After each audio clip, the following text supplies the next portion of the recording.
will look at the context of the tweets when determining whether a user will be disciplined. Some of the factors it will look at include whether the behavior targets an individual or group, the target of the abuse filed a report, and if the behavior is newsworthy and in the legitimate public interest. Those who tweet threats of violence or wishes for the serious physical harm, death, or disease of an individual or group of people will be disciplined, including those who promote terrorism or affiliate with organizations that promote violence on or off the platform. Twitter began enforcing its new policy Monday by banning Britain First, a far-right anti-Islamic British political party that ran unsuccessfully in local elections in 2014 and has since been deregistered by Britain's Electoral Commission. Britain First used Twitter to share anti-Islamic videos and gained some notoriety in the United States last month when President Donald Trump retweeted several of the group's videos. Social media sites have tightened restrictions on content sharing via its platform in recent months. On Monday, Facebook also announced it would be stricter about spammy posts, such as those that ask for likes, shares, or comments.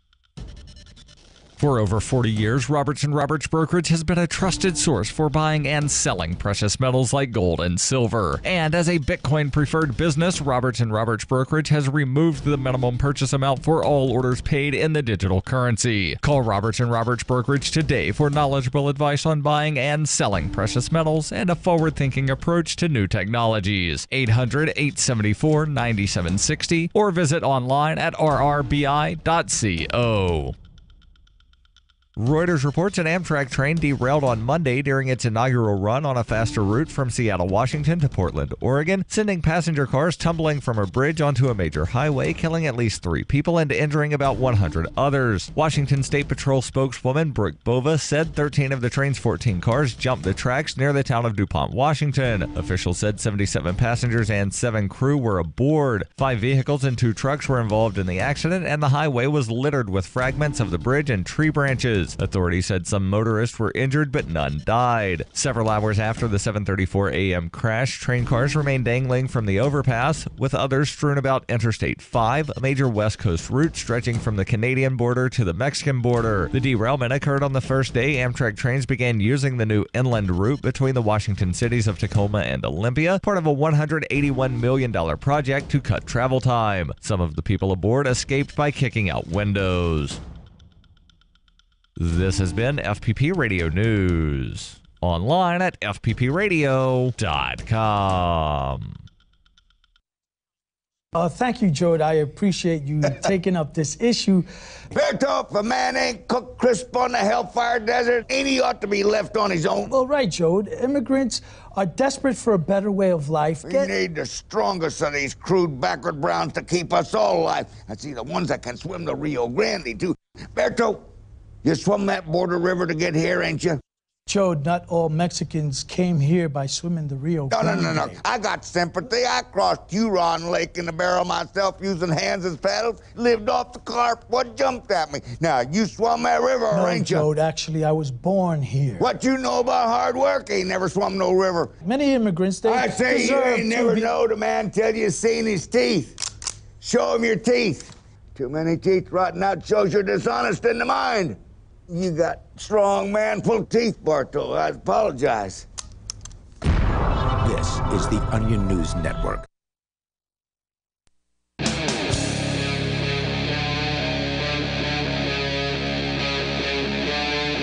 Free Talk Live.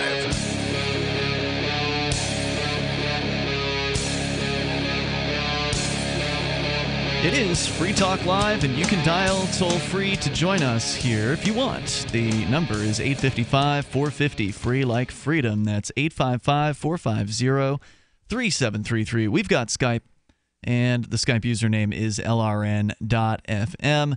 It's Ian and Will in the studio with you. Johnson will be joining us shortly. Hey, Will. How you doing tonight? Good, man. I put out some really big news today over at freekeen.com, and that is that Ron Paul... That's right. The Ron Paul, the Libertarian presidential candidate, Ron Paul, has officially signed the Shire Society Declaration, which I'm very excited about because we being a group of activists based in New Hampshire, created the Shire Society Declaration back in 2010. And it was a group effort. We kind of threw in a bunch of ideas on what was then the Free Keene forums, which are now the Shire Society forums, that you actually just joined recently, Will. Yeah. And that's where, in fact, the original thread where we put this thing together is still there for anybody that wants to go and see kind of how this was done. It was influenced heavily by L. Neil Smith's writings. He actually had written something very, very similar to it, and we based it off of that and made some what we considered to be important tweaks. And L. Neil Smith got mad about it, but too bad for him because we put it out there anyway. And Davi Barker, who you know very well, the Muslim agorist, one of your partners over at Muslims for Liberty, he's also a very talented artist, and he did the calligraphy work with the fancy calligraphy pen on hemp paper. So you know, a proper kind of setup for a document that people would be signing, a historic document like this. And he did like 2 foot by 3 foot size, maybe a little less than 2 foot size, poster size kind of declarations.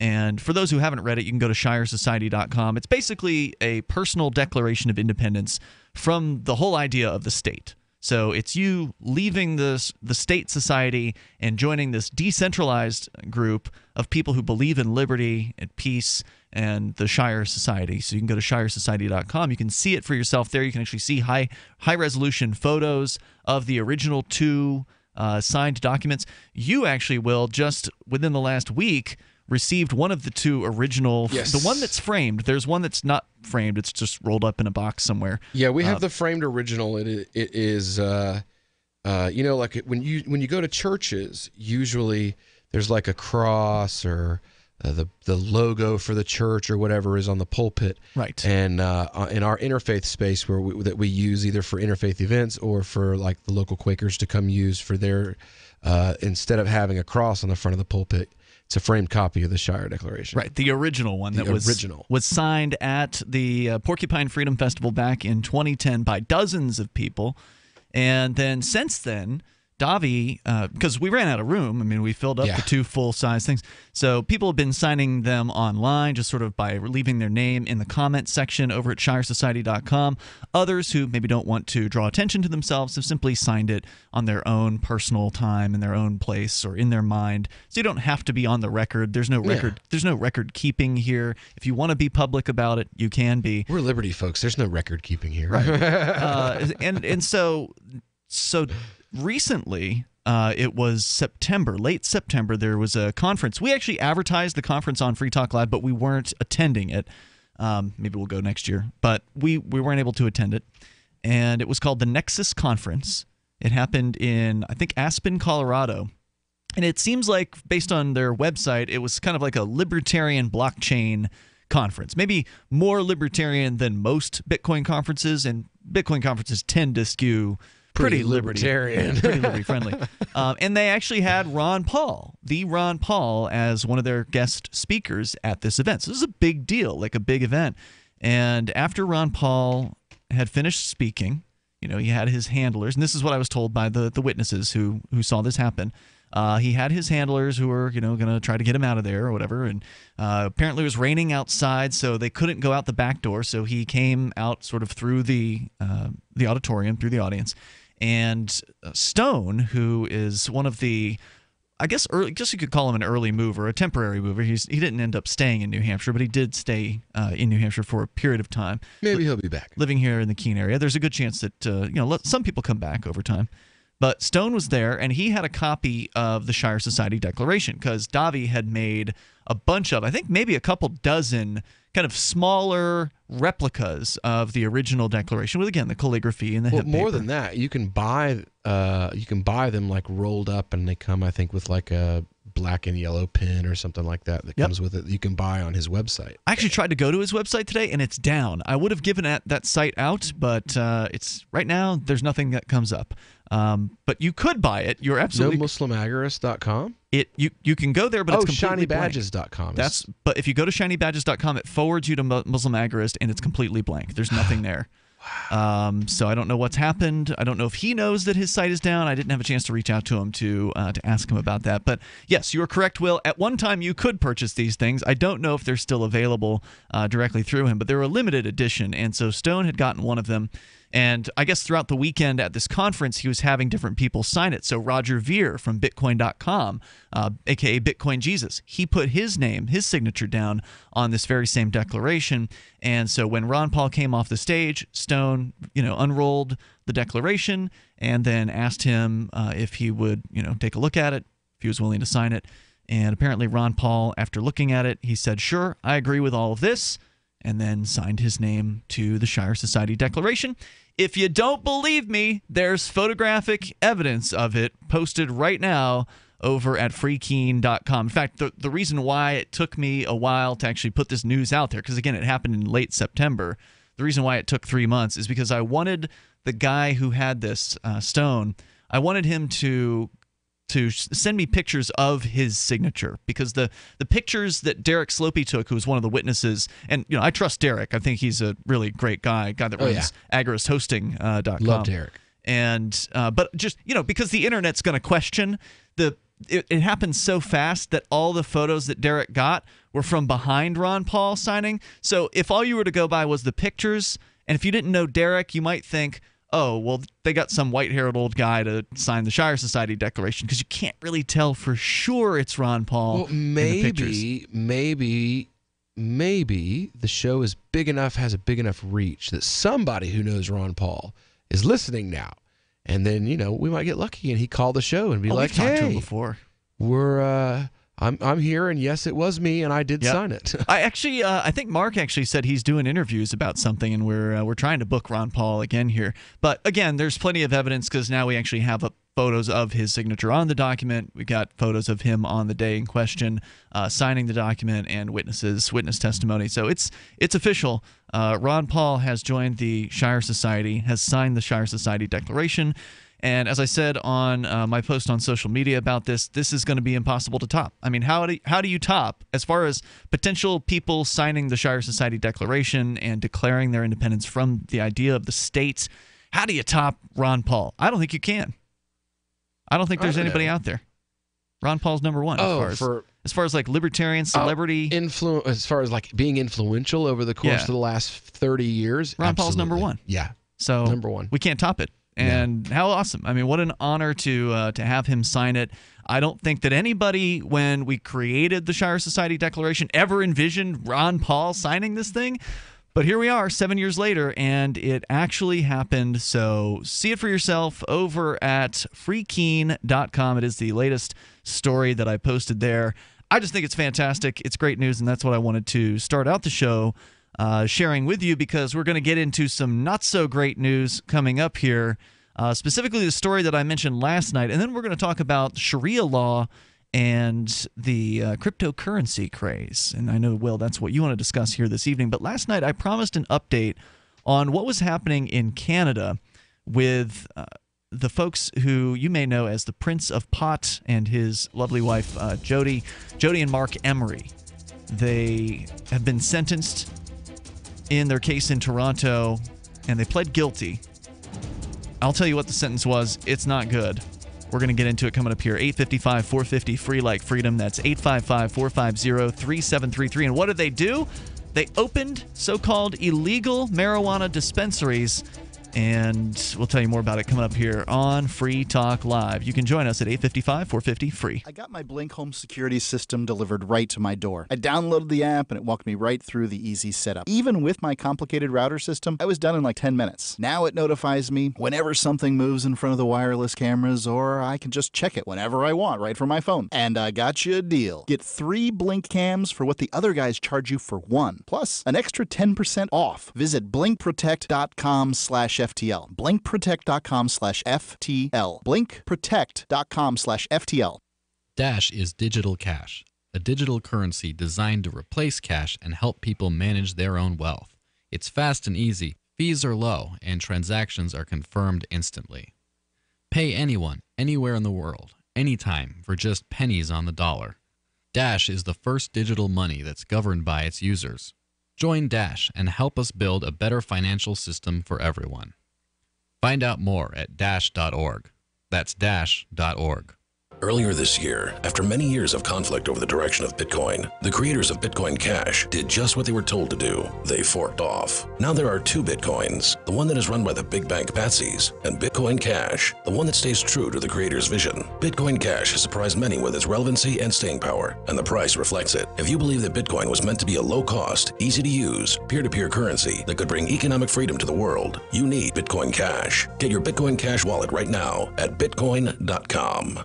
Shop online and support Free Talk Live. Every purchase you make at shop.freetalklive.com helps spread a message of liberty. From shop.freetalklive.com, you can shop at places like Walmart, Newegg, Amazon UK, Amazon Canada, Omaha Steaks, HostGator, and more. Plus, you can get discounts on web hosting, legal documents, or pretty much anything using saveatpurse.com. Just bookmark the link and help Free Talk Live while shopping online. Thank you for shopping with shop.freetalklive.com. Free Talk Live. Some people actually need laws to know what the hell they're doing. I don't think that's true. During the day. No, I have to disagree with you. There's only one law that people need to know, and that is do no harm. As long as you aren't hurting other people or stealing their stuff or damaging their property, then you are being law-abiding, because that's the one great natural law as far as I'm concerned. That's what, in fact, when they say, well, you know how they love to say this in court, ignorance of the law is no excuse. Well, that phrase came about when that was the law, when that was pretty much the only concept you had to get, was that you don't hurt other people. Get it? Ignorance of that law, there's no excuse to ignore that law. That makes sense. But to say that ignorance of all these tomes and tomes and tomes of legislation that we have out there, that there's no excuse for that, of course there's an excuse. Free Talk Live, 7 nights a week from 7 to 10 Eastern, live on the Liberty Radio Network at LRN.FM.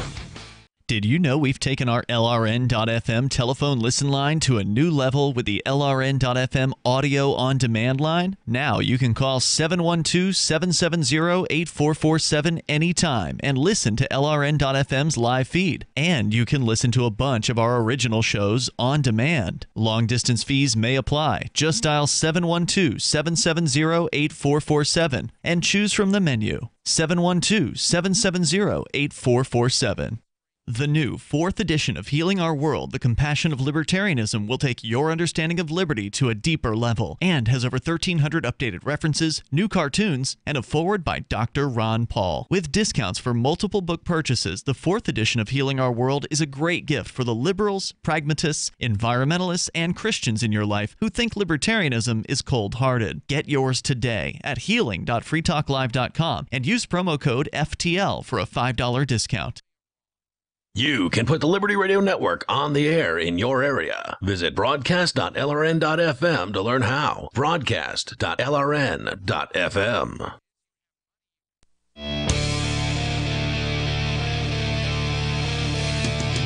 Free Talk Live. You dial toll free. Bring up anything you want. Our toll free number is 855-450 free like freedom. That's 855-450-3733. We've got Skype at Skype username LRN.FM. And coming up in a couple months from now, Anarchapulco is back in Acapulco, Mexico, February 15th through the 18th. I had the pleasure of going to Anarchapulco for the first time this year, and man, what a great event. Hundreds of liberty-minded folks there hanging out, networking, parties. There's bands that play, and this year they're going to have Jordan Page, Backwards, Rob Hustle, and more. Some of the great speakers you can look forward to seeing: G. Edward Griffin, Jeffrey Tucker, Roger Veer, Larkin Rose, Jeff Berwick, Bruce Fenton, Brett Venat, Julia Taransky, Dana Martin, Juan Galt, Adam Kokesh, Kerry Wedler, Vit Yedlika, and Sterling Lujan. You can go to anarchapulco.com to get registered there. Use code FTL like Free Talk Live, and that will get you 10% off of your tickets, which include access to Cryptopulco. That's the final day of the event. Again, February 15th through the 18th at Cryptopulco. You will hear all speeches based on cryptocurrency, and then there are other events that you can add into your ticket price as well. So head over to anarchapulco.com, making anarchy great again. Use code FTL and get yourself 10% off.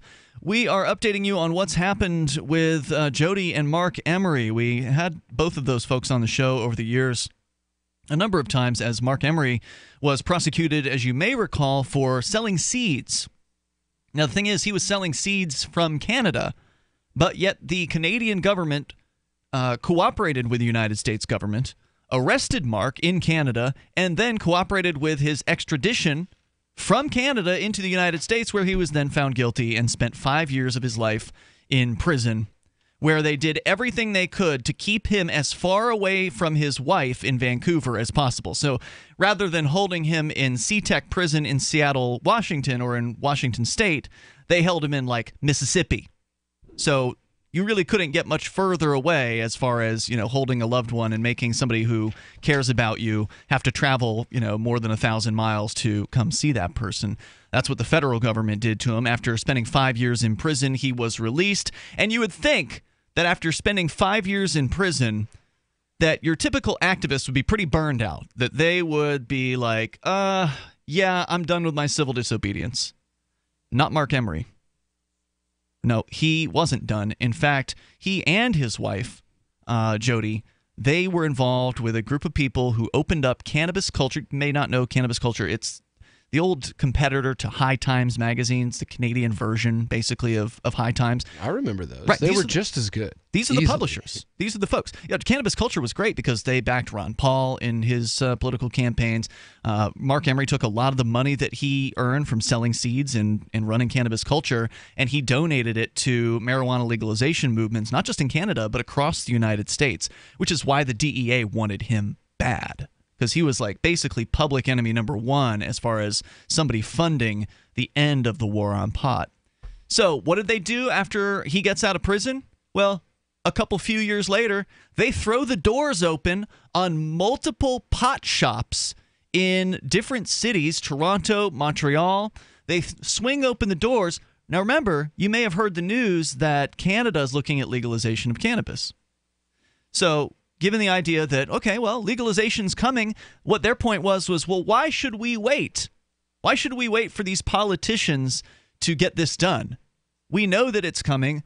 Let's just start selling marijuana to people out on the streets. And so they rented facilities. They stocked those facilities with cannabis. They opened the doors, and they literally had lines around the block of people who wanted to come out, who were willing to come out in public. And criminals. And be seen buying pot. Lines of criminals, and they're criminals. They broke the law. They were then arrested because even though the government's supposedly legalizing it, until they pass their precious laws, those cops will enforce them until the very ends of the earth.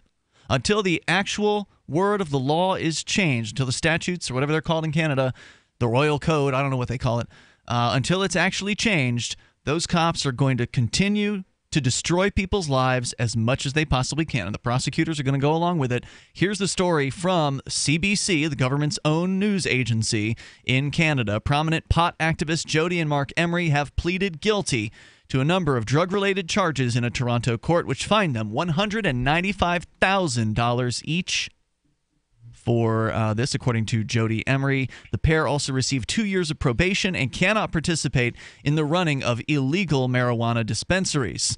I suspect they also can't participate in legal ones. But going on here, 3 others charged in the case were also sentenced to pay fines, but 17 more had their charges withdrawn as part of a deal. Marc Emery, the self-proclaimed Prince of Pot. They snitched, basically, for running. Did they all the people who got off turned state its evidence? No, I think the deal was that Marc goes down. I'm just going to guess. The deal was that Marc was willing to go down in return for the rest of them. For the rest of them, yeah. Because they were all working together. It was a public operation. This wasn't like an underground marijuana deal. They literally were throwing the doors open on retail locations like legally. Well, CannaSense is was a U.S.-based healthcare company sending cannabis to medicinal users. Yeah.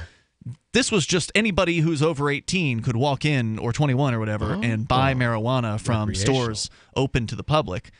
Emery, who pleaded guilty to possession of marijuana for the purpose of trafficking and trafficking marijuana and possession of proceeds of crime of more than $5,000. He said, I even offered to go to jail for a year. Jodie Emery pleaded guilty to possession of marijuana for the purposes of trafficking and possession of proceeds of crime over $5,000. All other charges were dropped, and the judge accepted a joint recommendation for sentencing the couple. Each of them must pay a $150,000 fine plus a $45,000 victim surcharge. who was the victim in this particular case? I'd like the victim to please be identified, because I'd like to call the victim to the stand and ask them exactly how they were victimized. Show me on the doll where Mark hurt you. Yeah. So $45,000 surcharge totaling $195,000 each. And again, the 2 years probation with conditions to keep the peace and be of good behavior and not to participate directly or indirectly in any illegal marijuana dispensaries. Marc said at the time, quote, "I think this fine is extraordinarily high. I even offered to go to jail for a year. For real? But they weren't interested." Jodie Emery told the judge she knew what she was doing was illegal, but was hoping in the future it would be legal. She said, quote, "We thought we could make a really big impact on what legalization should look like," she said. The federal government is set to legalize recreational marijuana in July of 2018, but its sale has been left up to the provinces. In Ontario, for example, marijuana will be sold by the provincial government in a series of dedicated stores similar to how it sells liquor. The prosecution read out an agreed statement of facts Monday that showed the substantial amount of cash earned at the numerous dispensaries. Quote, "Marc and Jodie Emery had established a sophisticated franchise model with the goal of operating dispensaries all across Canada." Now, obviously, the government can't have this. I mean, if the government's planning on running their own marijuana dispensaries, you can't just have the king of pot or the prince of pot come to town and swing the doors open a year before the government's ready to do it. I mean, they showed them up at their own game, and now they've been attacked by the legal system. $195,000 fine. Jodie has posted on her Facebook and Twitter today she doesn't know what to do about this. How is she going to pay this fine? They are not wealthy people. They've given away most of what they've earned. It's Free Talk Live. This is Dan Pilla. Do you owe the IRS money you can't pay? Are tax debts crippling you? I've defended people from the IRS for over 30 years. I've helped thousands, and I can help you too. I wrote the book on IRS settlement, and I'm telling you, there's no such thing as a hopeless case. Call 800-34-NO-TAX to finally get free of IRS debt. With the IRS's new programs, there's never been a better time to solve your problem. Call 800-34-NO-TAX. That's 800-34-NO-TAX, or my website, danpilla.com. Want revenge on the common housefly? Well, after 10,000 years, someone has finally come up with a better way. The Bug Assault, a miniaturized shotgun, which utilizes ordinary table salt as ammunition. Non-toxic and no batteries required. So much fun, you'll forget you have a wife and kids. $39.95 and free economy shipping. Use discount code GCN and get an extra 10% off your purchase at bugassault.com. Makes the perfect stocking stuffer. Get your Bug Assault today. Is spreading the message of liberty, cryptocurrency, and peace around the globe worth $2 per month to you? As you may already know, in addition to our internet feed, LRN.FM broadcasts on free-to-air satellite across North and Central America, as well as Sub-Saharan Africa. And we've been available on satellite for free 24/7 since 2010. The LRN.FM free-to-air satellite signal is reaching some of the most oppressive regimes in the world, and there's no doubt our ideas are making an impact. You can learn more about the channel's impact by watching the 3-minute video at fund.lrn.fm. If you'd like to help free minds globally with our ideas of liberty, cryptocurrency, and peace, you can donate as little as $2 per month via fund.lrn.fm. You can help us continue and expand our satellite broadcast to multiple continents. Visit fund.lrn.fm today, and thank you for your help. Don't forget to share the link on social media. That's fund.lrn.fm.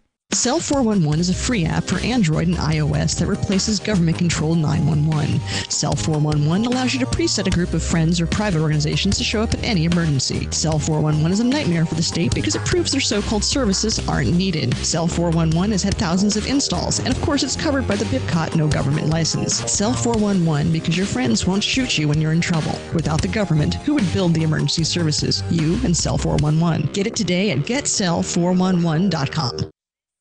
If you want to know the latest about Free Talk Live before we go on the air, all you need to decide is how you want it delivered. It's your choice. Visit news.freetalklive.com. You can get emailed announcements and participate in contests via our email updates list. Plus, we have a Twitter account that you can follow and a Facebook page where you can become a fan. So visit news.freetalklive.com to get news about Free Talk Live as soon as it's announced and the way you want it delivered at news.freetalklive.com. That's news.freetalklive.com. I've been told no in many different ways. I give you an order and you're going to obey it. George, you can go this way.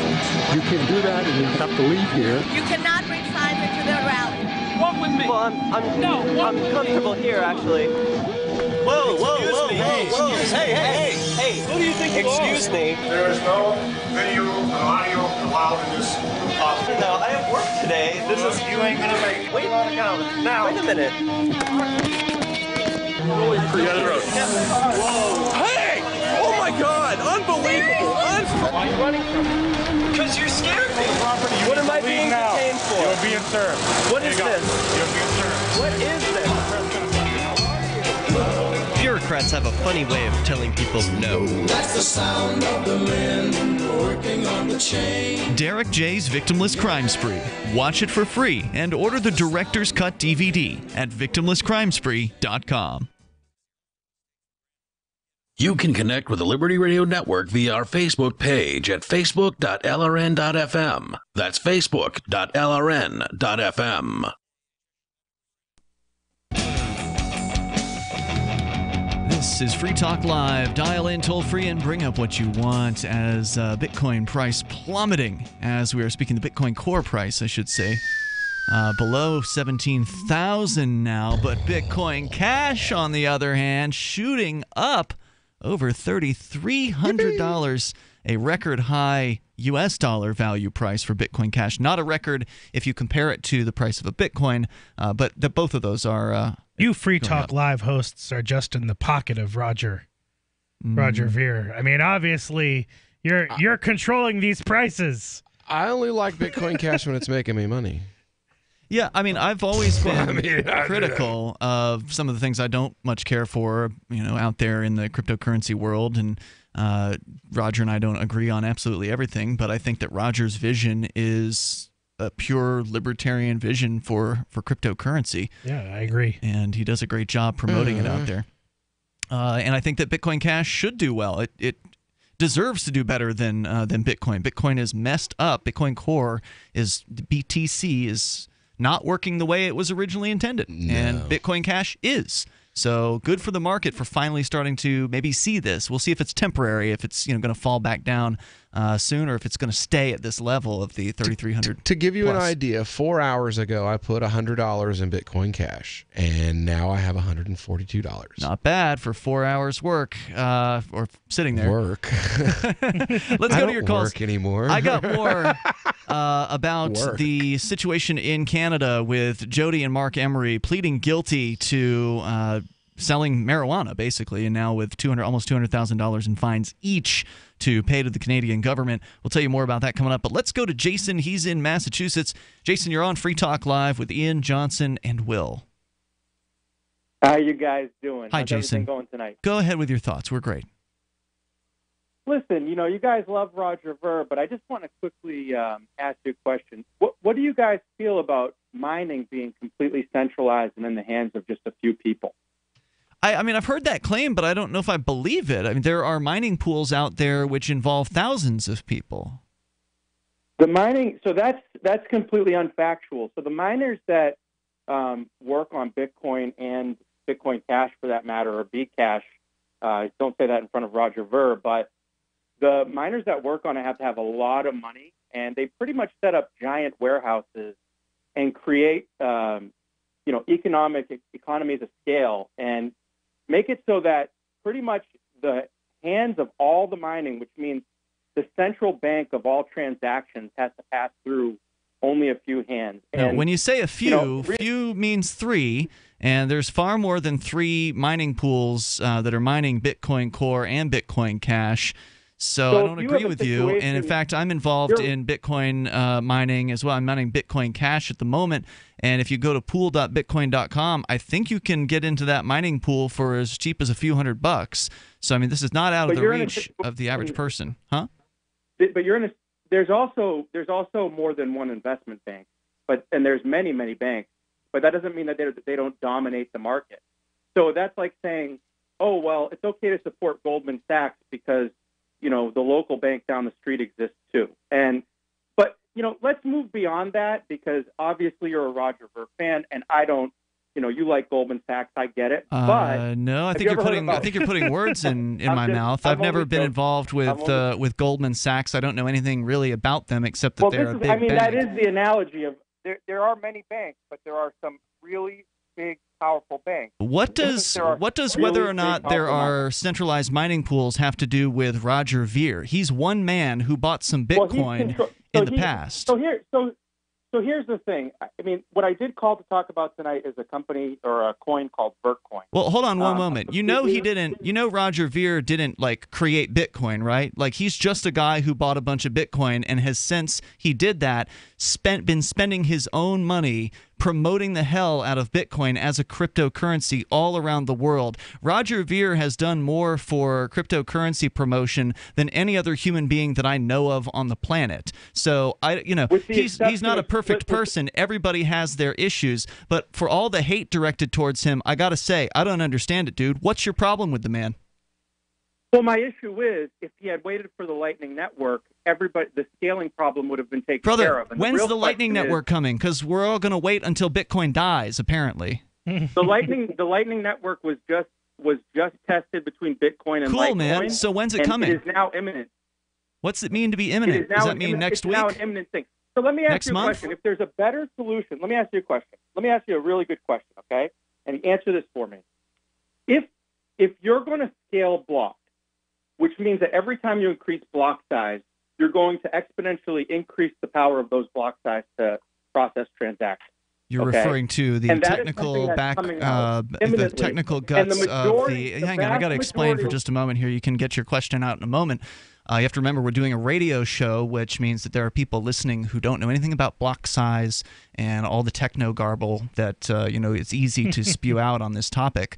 Blocks are the sort of the building blocks, if you will, of the blockchain, which is where data about transactions on Bitcoin's network or Bitcoin Core, Bitcoin Cash network, or other cryptocurrencies like Dash and many others, where the information about those transactions are stored.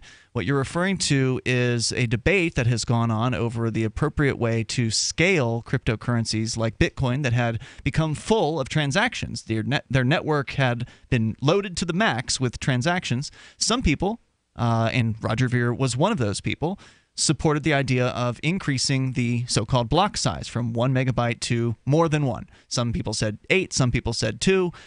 Others said, no, don't ever increase the block size. We need to do other things like this Lightning Network that you suggested. So now go ahead with the rest of your question.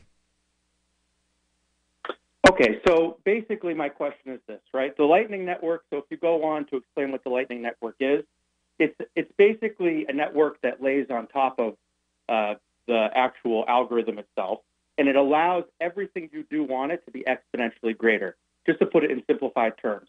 So if you increase the block size, as Roger Ver says he wants to do, after Lightning Networks come, you actually get an exponential increase to each block, each size increase that you apply to the blocks, right? I don't know anything about it. I'm taking your word for it, but go ahead. So you can take my word for it, and anybody else is welcome to look up the Lightning Network, use Google, right? And anybody who looks it up right now will find that it is imminently happening. Like within the next 3 months Roll it out. or so. Looking forward to it. I really hope that they can fix this thing because it is a broke-ass bitch. Let me ask you a question, right? So this thing is coming. The majority of the development community, including a lot of other people who were in Bitcoin before Roger Ver as developers, as well as a lot of people who came after, as well as a lot of people who don't own mining companies and have mining interests, because it's great that he spent a lot of money. But when you spend $1 to make 10 and you control that much of the mining pool and you force a fork upon the Bitcoin core community that they don't agree with because they're saying, wait a second, Lightning Network's on the way. Well, hold on one moment here. How can you say what the Bitcoin community supports? There are clearly people who like Bitcoin. I said the Bitcoin Force community, okay? So because right now there's $50 billion worth of value in the Bitcoin Cash blockchain that didn't exist before. And so clearly there are a lot of people that value the idea. Yeah, I'd like to So finish how my come- statement. so you- It's clear that there are a lot of people who support the idea of having a Bitcoin that actually can be spent, a Bitcoin that can actually be spent for very, very low fees, and have it now rather than having to wait until some programmers rain down the Lightning Network upon us at some distant point in the future.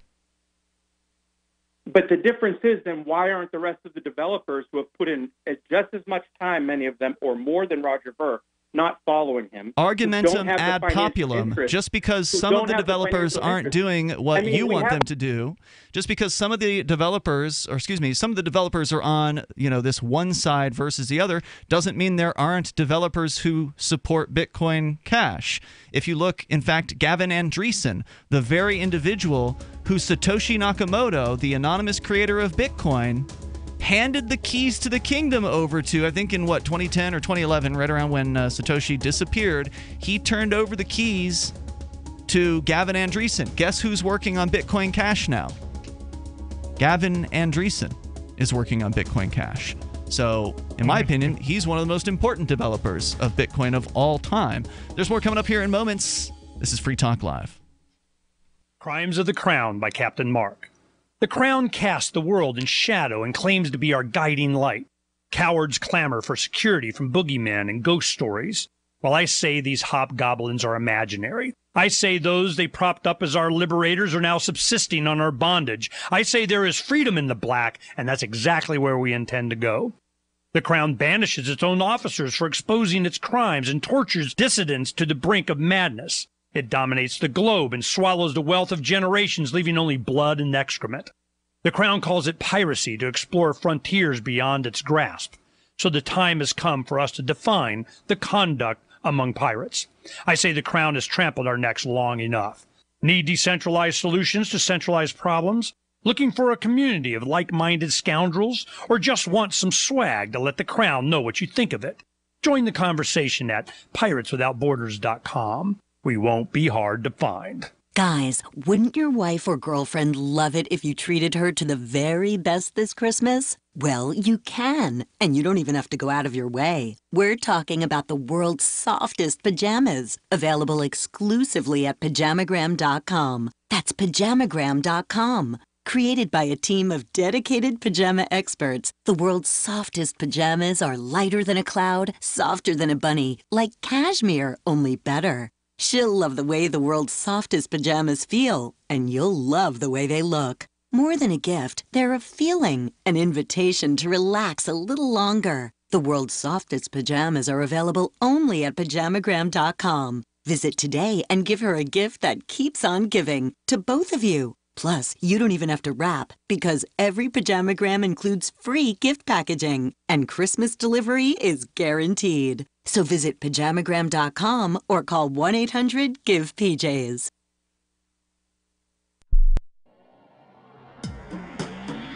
Free Press Publications is an independent, alternative media and publishing company founded in June 2009 with the mission of ensuring a free press for the freedom movement and is committed to spreading the message of peace, freedom, love, and liberty.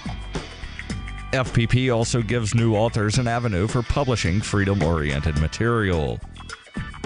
FPP brings you daily news and commentary on the website fpp.cc, as well as a daily 5-minute newscast, FPP Radio News, and weekly news, views, and commentary in the FPP Freedom Minute and Peace, Love, Liberty Radio at fppradio.com, and the monthly newspaper FPP News at news.fpp.cc.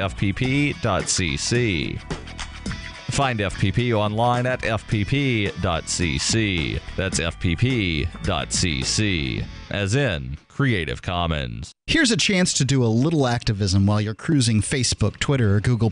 Between the LOL cats, the recipes, the hot girls, and the inspirational sunrise memes, Free Talk Live's posts pass by your newsfeed. Like them, comment. It gives us more exposure. If you don't see our posts, click like at facebook.freetalklive.com and then hover over it to click Get Notifications. It's an easy way to spread the ideas of liberty a bit further. I know you're busy, but you can spare that 1/10 of a calorie it takes to click on something. Facebook.freetalklive.com. We've all heard about blockchain assets like Dogecoin, Ether, and Ripple. Bitcoin isn't the only player in the blockchain game any longer. And for those of us wondering how to get our hands on these digital assets, finally, there's a solution. Shapeshift.io allows you to buy and sell between your digital assets and Bitcoin instantly between your own digital wallets. I've used it with ease. Shapeshift.io. There's no account or email address needed. You send them the crypto you want to sell. They send back the crypto you want to buy. It's that easy. Shapeshift.io.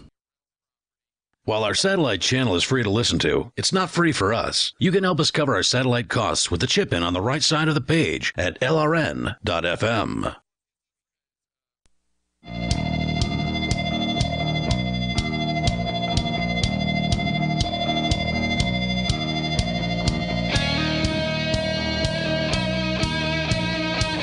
It's Free Talk Live, and you can dial toll-free.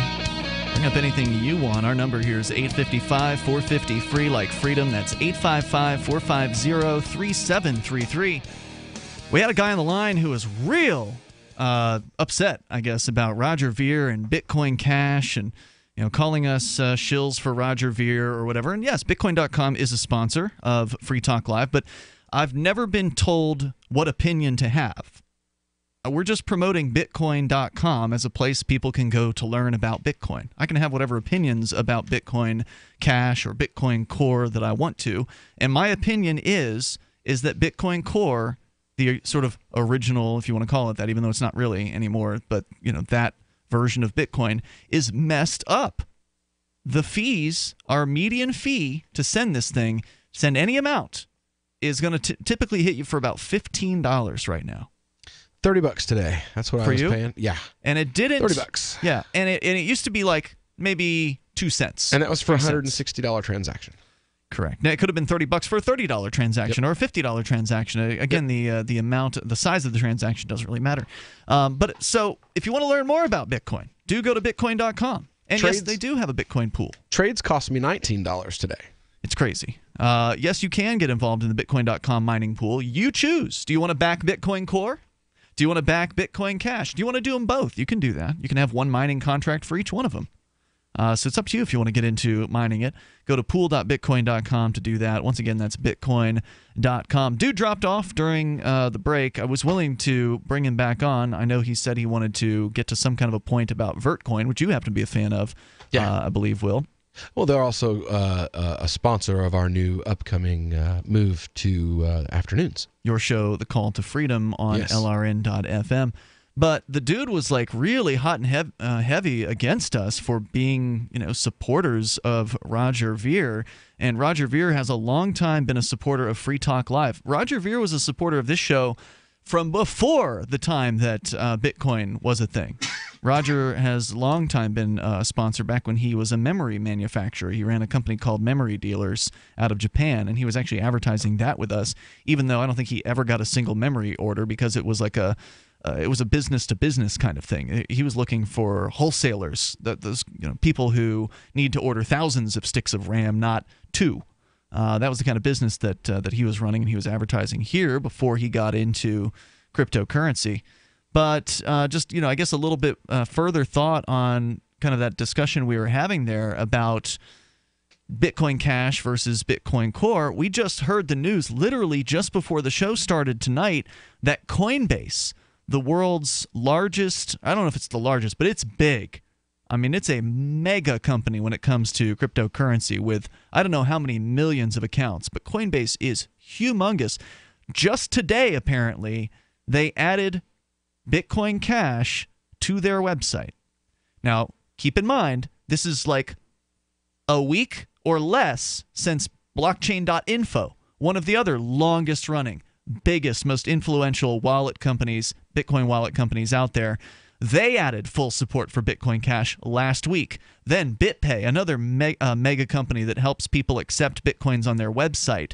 And it had always just been Bitcoin only or Bitcoin Core only. BitPay announced that they're going to be rolling out more cryptocurrency support, starting with Bitcoin Cash. And now you've got Coinbase flipping on Bitcoin Cash. I mean, All the while, this guy's on our phone lines talking about how nobody likes Bitcoin Cash. Well, if nobody liked Bitcoin Cash, it wouldn't be worth over $3,000 per Bitcoin Cash, and it wouldn't be added to all these different websites that are supporting it out there. The reason why people want Bitcoin Cash is because it actually works like Bitcoin used to work, meaning 2-cent transaction fees, 3-cent transaction fees. To be fair, so does the coin that he was calling in that he said he wanted to talk about. Vertcoin also has but super it doesn't low have the fees, distribution. super quick. Exactly. It doesn't have the ad. Well, that's part of what our job is to do. Good luck getting there because Bitcoin's got a 9-year head start on all of these other currencies. And now basically so does Bitcoin Cash. Exactly, because when Bitcoin because of the forked, branding. because when it the branding's one thing, but when it forked.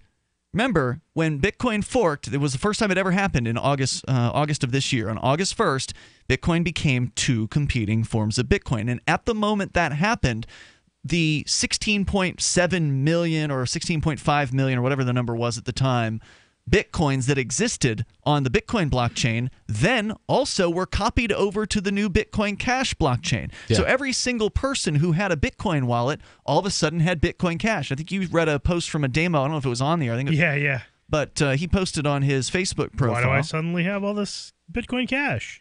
Right. Thank you, Coinbase. He didn't even know he had it. And he just logged into Coinbase, and there's $300 worth of Bitcoin Cash. Well, I'm looking at numbers right now at CoinMarketCap, and versus the U.S. dollar, there's been a 48% up in one day. And versus Bitcoin, a 72.5%. Hold on, increase. Bitcoin went up 72%? I thought Bitcoin went down today. Bitcoin Cash versus the U.S. dollar, the dollar is 48%. But Bitcoin Cash versus Bitcoin is 72.5%. Wow. Almost 72.6%. So, I mean, people are obviously interested in this. And I want to see Bitcoin Core work. I really do. Yeah. Please bring out the Lightning Network. Show us how wonderful of a technology this is, because all we hear from its supporters are, it's right around the corner. Look, they tested it. See, there it is. And maybe they are about to unfurl, pull the curtain back and, show what this Lightning Network is. But then again, I hear other things about this Lightning Network. Now, it's hard to know who to believe.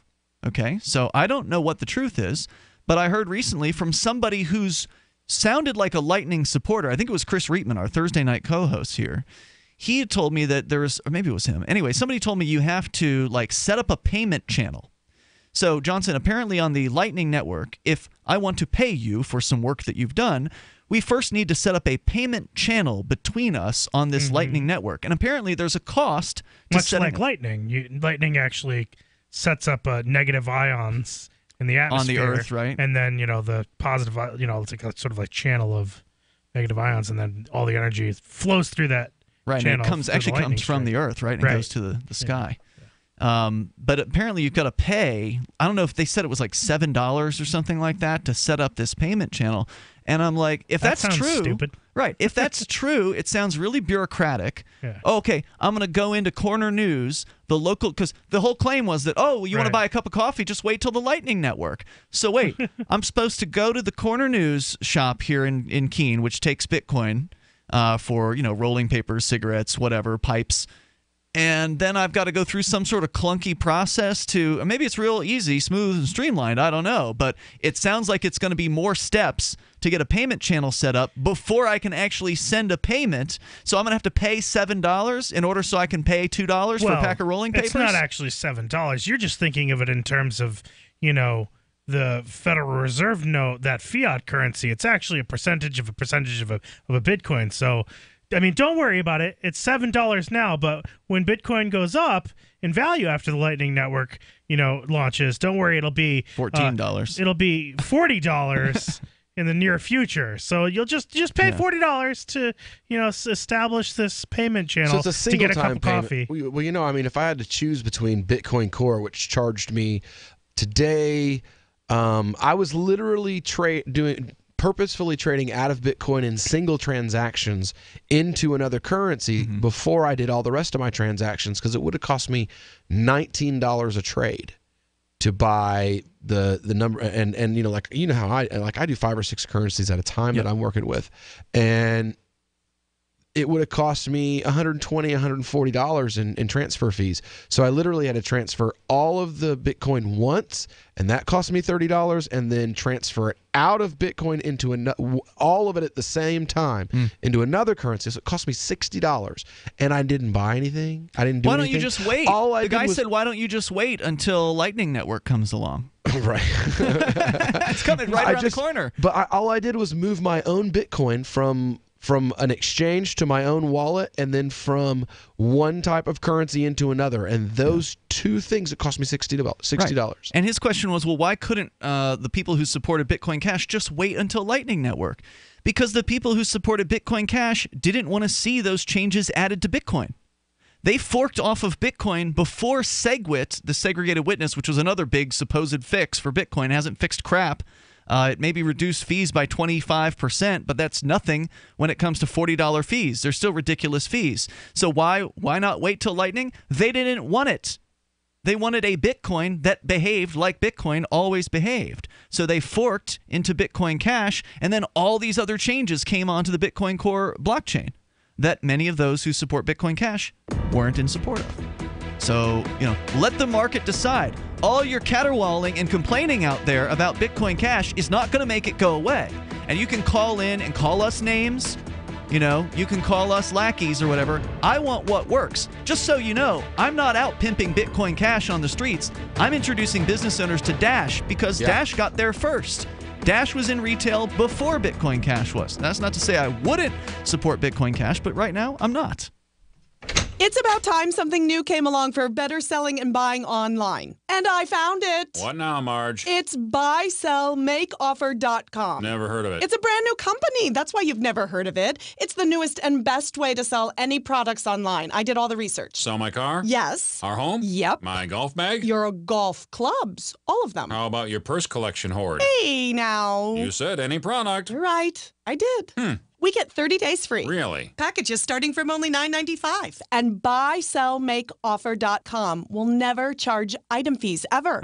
Never. And this is cool. Listen to this. You can even use Skype or video to show your items. That's cool. Yes. All we have to do is go to the website, sign up, and then load our stuff to sell. I love this site. Buysellmakeoffer.com. Buysellmakeoffer.com. You got it? Buysellmakeoffer.com. Buysellmakeoffer.com. Better selling, better buying. When you hear the word lobbyist, you probably think about greedy corporations, but not all lobbyists are the same. Some are fighting for the freedoms you hold dear. Liberty Lobby LLC is doing just that in New Hampshire, working hard to represent you, not some special interest group. You can help by going to libertylobby.info, where your contribution will give us the tools we need to ensure that your voice is heard. Visit libertylobby.info today to find out more. So you've heard all 3 hours of the latest episode of Free Talk Live, and you're still hungry for liberty-oriented audio content? Did you know that we have another 24/7 audio stream at LRN.FM? The Liberty Radio Network airs the latest episodes of some of the best liberty-oriented podcasts on the internet around the clock. In addition to recorded content, you'll also hear live shows like Free Talk Live, originating from our Keene, New Hampshire studio. So listen anytime at LRN.FM. That's LRN.FM. You're listening to the live edition of Free Talk Live. Hour number 2 is next after the news here on the Liberty Radio Network at LRN.FM. From Keene in the Shire, the Liberty Media capital of the world, this is Darryl W. Perry, host of FPP Radio News for Tuesday, December 19th, 2017. Silver is trading at $16.15 per ounce. Gold is valued at $1,262 per ounce. Bitcoin is trading at 6.7 cents, and the average price of Bitcoin is $18,227. Antiwar.com reports back in early May, a series of cyber attacks were carried out with the WannaCry ransomware, hitting a number of countries and doing considerable damage. At the time, officials noted some common code with the Lazarus Group, which officials had previously blamed on North Korea. This was enough at the time to insinuate North Korea was behind WannaCry, though researchers warned it was well short of proof, and that copying snippets of code is not uncommon among unrelated hacker groups. The latest reports, however, suggest the U.S. government is going going to formally accuse North Korea of the attacks very soon. It does not appear that there is any actual new evidence, but the CIA has endorsed the dubious previous evidence recently, which seems to have given the accusation a new lease on life. What the point of this blame will be remains uncertain, other than piling on amid rising tensions with North Korea. If anything, it may serve to close the book on the hacking incident, which may appeal to U.S. officials since the so-called Lazarus Group code was in great measure implementations of NSA-discovered exploits, even though the White House has insisted this definitely was not the NSA's fault. When you hear the word lobbyist, you probably think about greedy corporations, but not all lobbyists are the same. Some are fighting for the freedoms you hold dear. Liberty Lobby LLC is doing just that in New Hampshire, working hard to represent you, not some special interest group. You can help by going to libertylobby.info, where your contribution will give us the tools we need to ensure that your voice is heard. Visit libertylobby.info today to find out more. UPI reports Twitter announced Monday it will increase its vigilance against abusive and threatening users by suspending or banning them from the site. The announcement comes after the social media platform faced months of criticism for not censoring certain people or groups, including white nationalists. Twitter said it will look at the context of the tweets when determining whether a user will be disciplined. Some of the factors it will look at include whether the behavior targets an individual or group, the target of the abuse filed a report, and if the behavior is newsworthy and in the legitimate public interest. Those who tweet threats of violence or wishes for the serious physical harm, death, or disease of an individual or group of people will be disciplined, including those who promote terrorism or affiliate with organizations that promote violence on or off the platform. Twitter began enforcing its new policy Monday by banning Britain First, a far-right anti-Islamic British political party that ran unsuccessfully in local elections in 2014 and has since been deregistered by Britain's Electoral Commission. Britain First used Twitter to share anti-Islamic videos and gained some notoriety in the United States last month when President Donald Trump retweeted several of the group's videos. Social media sites have tightened restrictions on content sharing via its platform in recent months. On Monday, Facebook also announced it would be stricter about spammy posts, such as those that ask for likes, shares, or comments.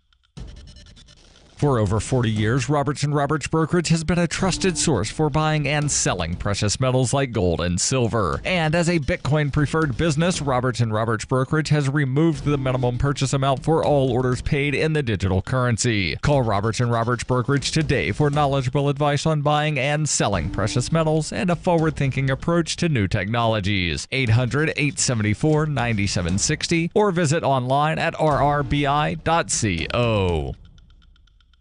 Reuters reports an Amtrak train derailed on Monday during its inaugural run on a faster route from Seattle, Washington to Portland, Oregon, sending passenger cars tumbling from a bridge onto a major highway, killing at least 3 people and injuring about 100 others. Washington State Patrol spokeswoman Brooke Bova said 13 of the train's 14 cars jumped the tracks near the town of DuPont, Washington. Officials said 77 passengers and 7 crew were aboard. 5 vehicles and 2 trucks were involved in the accident, and the highway was littered with fragments of the bridge and tree branches. Authorities said some motorists were injured, but none died. Several hours after the 7:34 a.m. crash, train cars remained dangling from the overpass, with others strewn about Interstate 5, a major West Coast route stretching from the Canadian border to the Mexican border. The derailment occurred on the first day Amtrak trains began using the new inland route between the Washington cities of Tacoma and Olympia, part of a $181 million project to cut travel time. Some of the people aboard escaped by kicking out windows.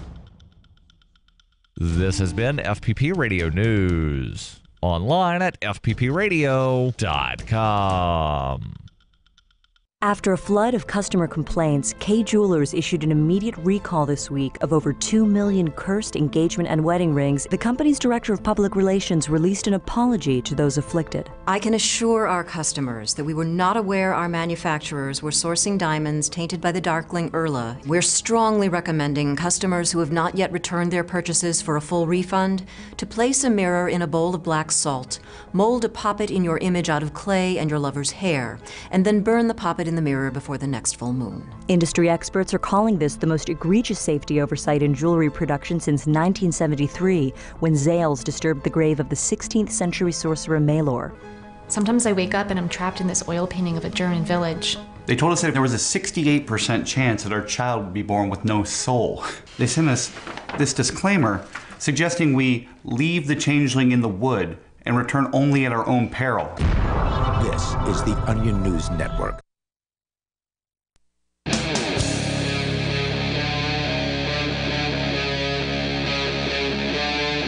Free Talk Live.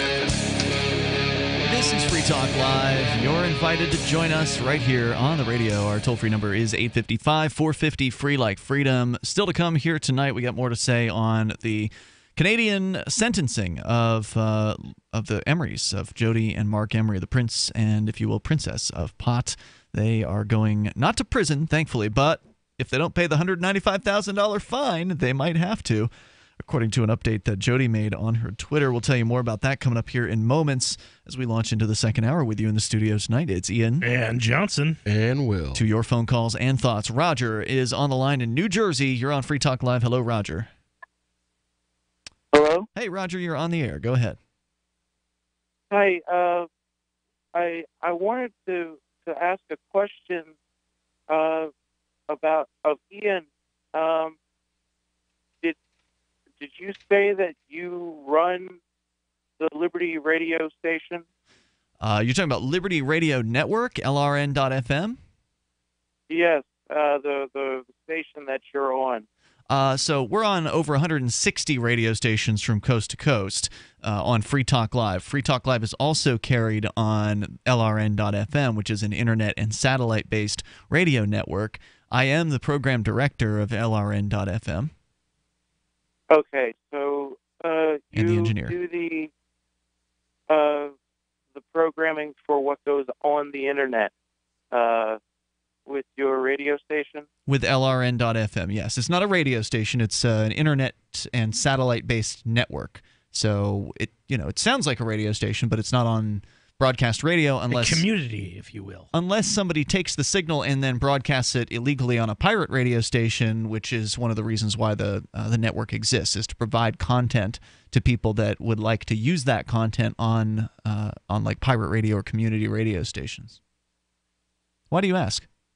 Okay, I understand. I wanted to ask about a show that used to be on Saturday nights. I think it was after your show, Free Talk Live.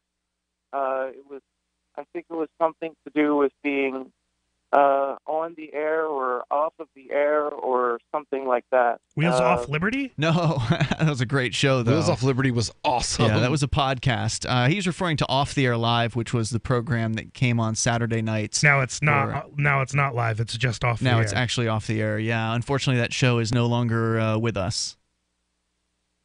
But you can, I think, find archives of it on their YouTube channel if you're looking for it. Is that why you were asking? You just wanted to know the OTAL fan club on Facebook. You just wanted to know what it was called, that show? Well, I was wondering. I used to listen to it, but I noticed it wasn't around. I hadn't been hearing it, and I wanted to find out where it went, if it was canceled or what was going on there. But I guess you've answered my. Yeah, the host moved to Maine, and there were some circumstances that prohibited him from being able to continue on LRN.FM. So without getting into any further detail about that, at some point, should those circumstances be remedied, he is welcome to come back on the air on LRN. It's not any kind of a permanent ban, but at this time, as I understand it, from some of the fans of that show, they say that he has not produced any episodes since leaving LRN.FM. Not sure if that's something he's going to continue on in 2018 or not. Roger, thank you for the call tonight. I appreciate it. Again, that's LRN.FM. That's the same network, Will, that your show's on, The Call to Freedom, which is available on Sunday nights, at least for the next couple weeks. No, we're only going to be on New Year's Eve. We're not going to be on next week because it's Christmas Eve. It'll be a refeed. You'll still hear the show. You'll just hear this week's on Sunday night. So check out The Call to Freedom Sunday nights after Free Talk Live at 10 p.m. Eastern, and then in the new year, afternoon drive Eastern time. We'll tell you more about that as we nail down those details. But let's go to your calls and thoughts here. We've got David. He's in Raleigh, North Carolina. Hello, David. Hey, how's it going, Jen? Hey, so earlier you were talking about Bitcoin as opposed to fiat money. Johnson, you sort of kind of laughing about it, and I sort of kind of laugh with you. But But on the other hand, if you look at the definitions of fiat money, there are three main ones, right? One is that any money declared by government to be legal tender. Bitcoin fits that definition. It's legal tender in Germany. Really? Number two, that is correct. Yeah. Wow, when did that happen? Looks like 2016, and I'll be happy to send you that article, right?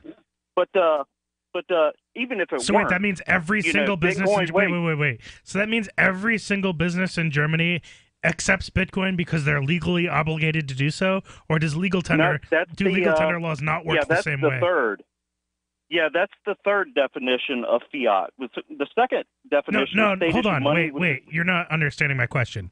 You said that in Germany, Bitcoin is now considered legal tender. So what you're convincing me or attempting to convince me of is that every single business that I would walk into in Germany, I would be able to pay in Bitcoin because they all have the technology and assets with which to actually accept Bitcoin, know what it is, know how to do so, and are legally required to do so. That's what you're telling me, that Bitcoin is legal tender in Germany.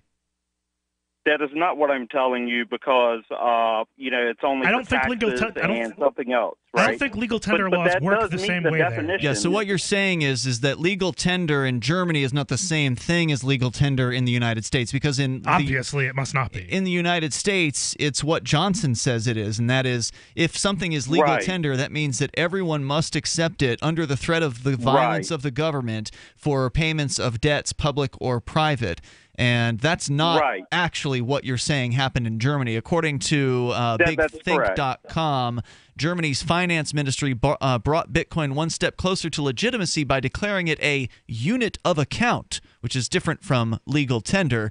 They say that means that it can be used legally for tax and trading purposes. But again, I don't think that means the German government is actually accepting Bitcoin for tax payments. Right. So, but be it as it may, then it's only magic words on magic paper away from being legal tender. The point is that, it's intrinsically valueless, like the fiat currency that you laugh about. What happened to the liberty movement where people thought it was in vogue to embrace unsound money? I used to think like you about this. This was my objection. Was what's the backing? I said I used to be a silver and gold guy, and I still have some silver and gold. But I used to, say, well, what's it backed by? And it took a while before somebody finally gave me an answer that made a lot of sense, and that is that it's backed by its own network, that the network of computers that is Bitcoin, the miners and the full nodes, the people that are running the software, the thousands of people all around the globe that make up this decentralized distributed network that is the most powerful computing network known to man. That is the value backing Bitcoin. But then by that measure, then the value backing the dollar is the printer and the people running the printer. No, the value backing the dollar is faith in violence. Right, because the dollar is legal tender, and the government will use violence against you if you don't accept it. And you have faith that the United States can back up back up the legal tender with violence. There's faith there. If you ever didn't believe that the United States could back up the instrument with violence, then you wouldn't use it anymore because it would be garbage. All right, fair enough. Fair enough, then. The only thing separating Bitcoin from a worthless dollar is the fact that the government forces you to use it. Elsewise, you're missing the point. Because the market doesn't set the value of the dollar. That's a huge difference for me. I think it does, actually. I think because in hyperinflation, the market sets that, not the inflation, not the actual inflation rate. Well, the Federal Reserve is constantly attempting to manipulate the value of the dollar in order to meet its own ends. Bitcoin, but if your argument is that dollars are intrinsically worthless, that also applies to Bitcoin. No, you totally ignored the point that we made. Currency that's worthless. No, you totally ignored, David. You totally ignored the point that we made about the network that backs up Bitcoin. That network ensures that network Bitcoin. Printers, then. Huh? So if they're networked printers. So if I'm using network I'm sorry, printers you're just not getting it. If you want, we can try to explain it here in a moment. The toll-free number is 855-450-FREE, but if you keep interrupting the points, it's going to be hard to get one across to you. The network is valuable because they check and verify and make sure that there's no fraud. I mean, the fact that you can have a fraud-free system, a virtually fraud-free system, is worth something, which is why Bitcoin Core is worth over $16,000 each. Don't do what I did and run out. If it's working, don't quit. Why would you stop? Why undo all the good that's been accomplished? You've got to feed them right for life. Dynavite is nutrition. If I ever took Roy off of Dynavite... No. When I get to about 3/4... When I get down to the bottom of my box of Dynavite, oh no, I've got a couple more scoops. It's time to place my order. Dynavite.com. DINOVITE.com. 859-428-1000. Order a 90-day supply of Dynavite for your dog this week. We'll send you a bottle of Super Mega Fish Oil free. Packed with omega-3, DHA, and EPA fatty acids. Super Mega is great for your dog's immune system, healthy skin, and soft, shiny fur. Try Super Omega Fish Oil. Free this week at Dynavite.com. Just feed your dog right. Use Dynavite. Dynavite for life. 859-428-1000. 859-428-1000. DINOVITE.com.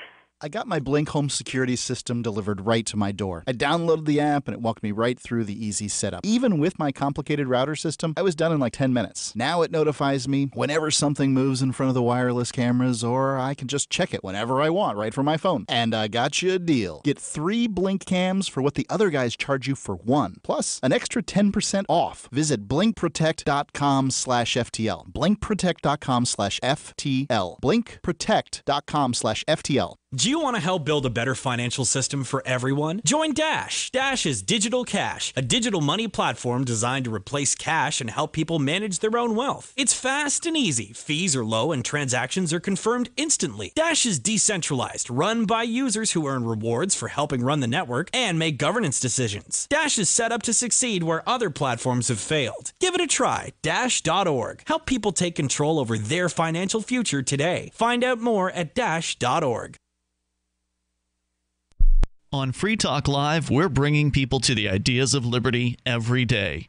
From wrestling superstars like Glenn Jacobs. You guys really are having an impact, I believe. Like I said, a lot of where I am now is due to listening to Free Talk Live. You changed my mind on some very important issues years ago. To random people tuning in on the radio. I was kind of stuck in the left-right paradigm. I heard your show by chance on a Saturday night.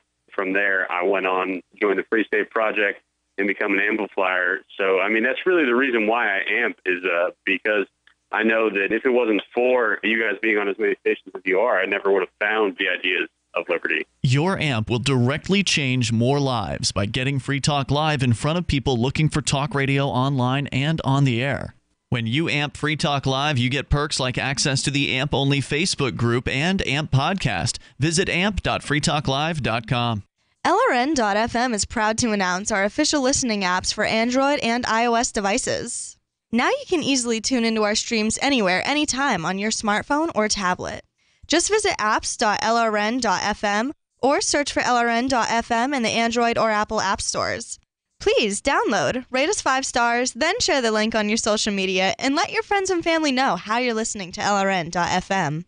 Download it now, free at apps.lrn.fm. Hi, this is Marc Edge of Free Talk Live. Michael W. Dean's book, User's Manual for the Human Experience, changed my life. In a culture that attempts to turn you into a compliant victim, this book gives you implementable steps on everything from how to be aware of your environment, walking down the street, to business, to how to handle a toxic person in your life. If you're a human, you need to read this book at least once. Go to Amazon and get the Kindle version, or paperback, or an audiobook of A User's Manual for the Human Experience.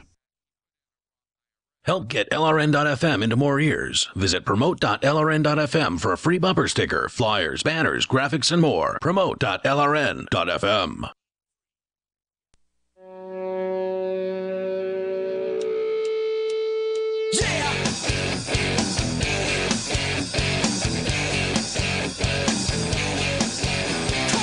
It's Free Talk Live. You can dial in toll-free here. Bring up anything you want.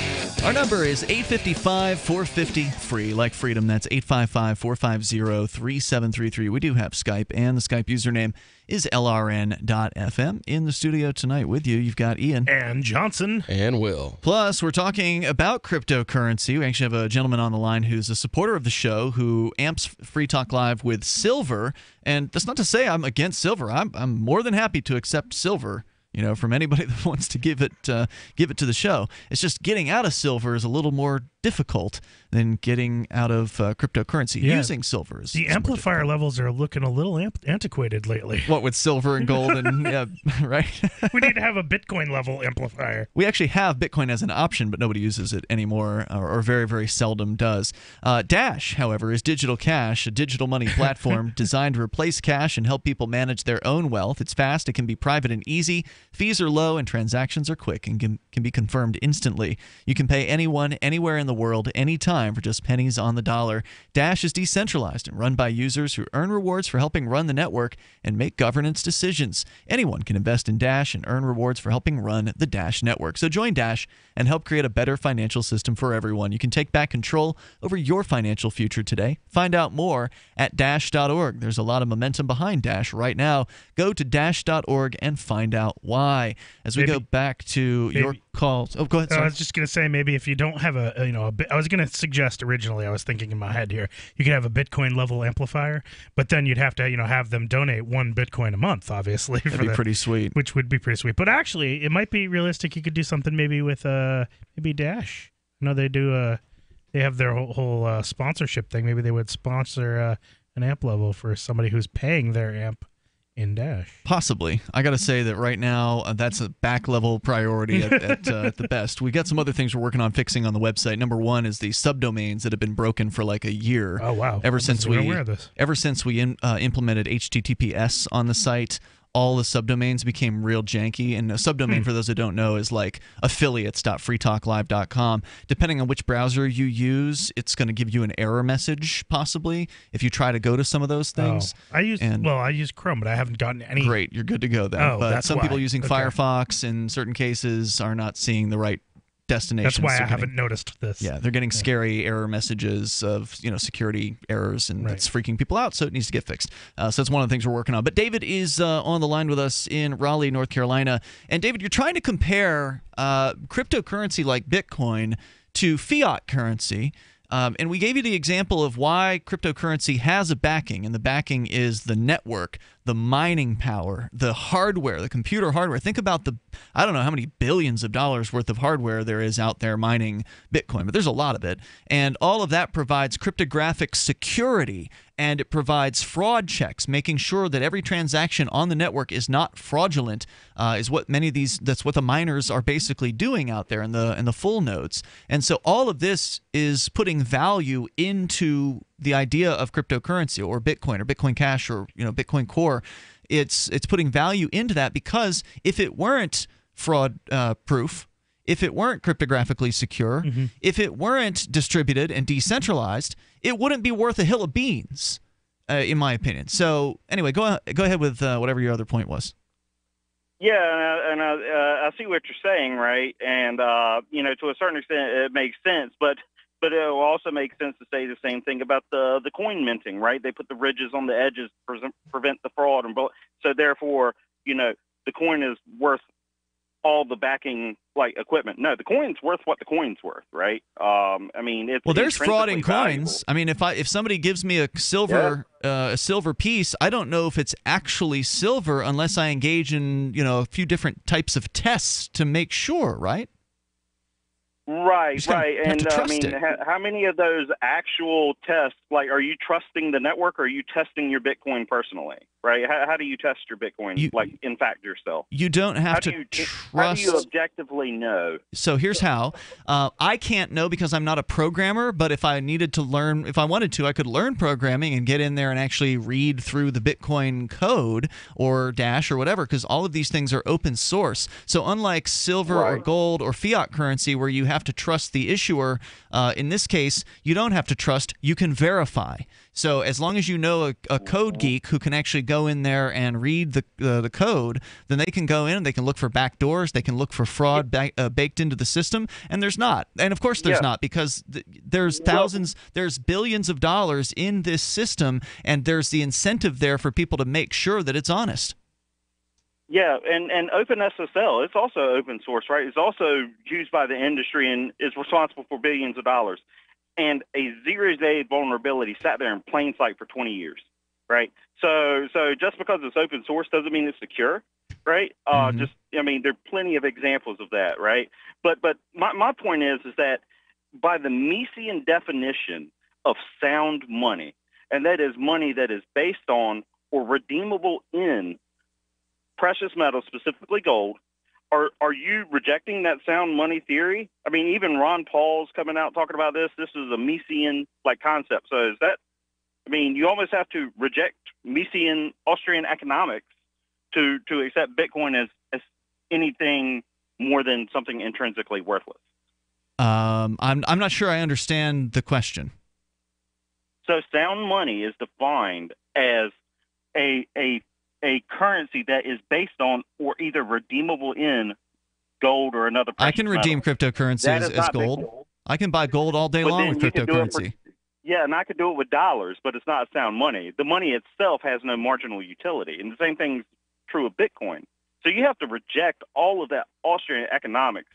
Well, look, man, I'm not an economist, so I've never claimed to be. I don't really know anything about. Used to be. What's that?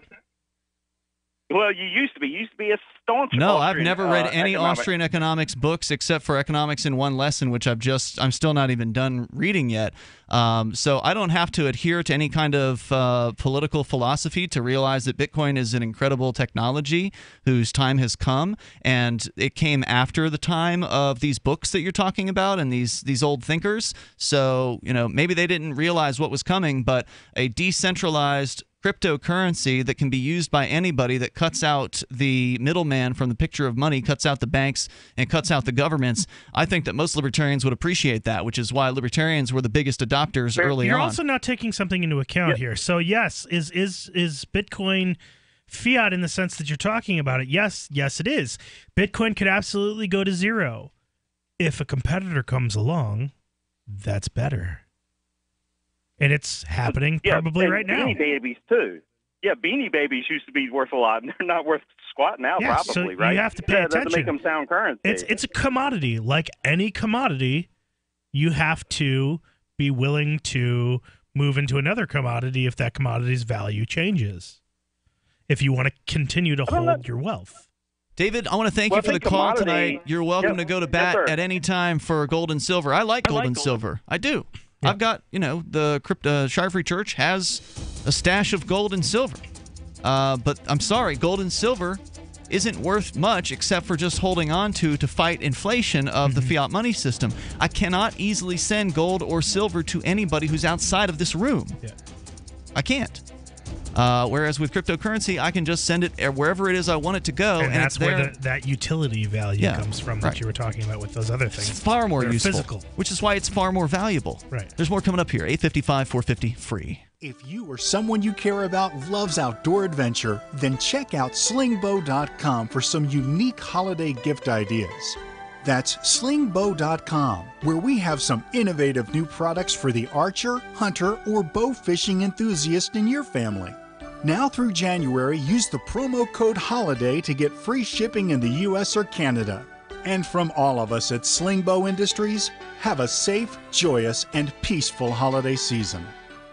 Actual testimonials from real Numana customers. I've tried all kinds of food storage, and Numana is by far the best. I'm a single mom with 2 teenage boys and a full-time job. I don't always have time to cook a 4-course meal. That's where Numana has been such a blessing. I can spend less time in the kitchen and more time on what matters most, like helping with homework. Find out for yourself. Order online at thepowermall.com. That's thepowermall.com. Numana is... Food stores I love to eat. Yum! Thepowermall.com. The Free State Project has reached its goal of 20,000 liberty lovers who've pledged to move to New Hampshire and get active to achieve liberty in our lifetime. Perhaps you're trying to figure out what part of New Hampshire should be your destination. If so, consider Keene. You'll find more than 150 reasons to move to Keene at move.freekeene.com. Keene is famous for its historic, publicity-generating activism, as well as being the liberty media capital of the world. It's home to freekeene.com, New Hampshire's destination for liberty activism, news, and opinion. For years, we've been compiling over 150 reasons to move to Keene at move.freekeene.com, where you'll learn about some of what's happening here and what makes Keene a great place to live. If you love liberty, you'll probably enjoy anywhere you end up in the Shire. But do your due diligence first. Please visit move.freekeene.com for the full list of over 150 reasons to move to Keene. That's move.freekeene.com. My name is Jacob Hornberger. I'm president of the Future of Freedom Foundation, which Congressman Ron Paul awarded for having an outstanding freedom website. Write us at fff@fff.org,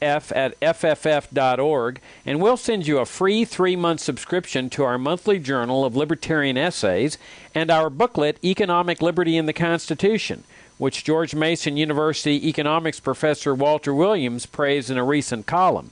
That's fff@fff.org. There are lots of ways to listen to Free Talk Live. Our podcast has been around since podcasts began, and now the FTL feed is loaded with content besides our full show archives. Did you know that we make it easy for you to customize your podcast subscriptions? We have different feeds, one that includes only our full shows, one with just the Daily Digest, and one with just the Edgington Post. You decide what you listen to. It's quick and easy to customize your feeds at feeds.freetalklive.com. That's feeds.freetalklive.com. This is Michael Dean from the Freedom Fiends. I've run websites since 1996 and have used over a dozen web hosts in that time. AgristHosting.com is the only one that hasn't broken my heart.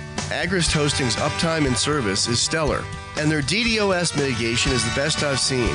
That's important because if you tell the truth in this world, you'll ruffle feathers.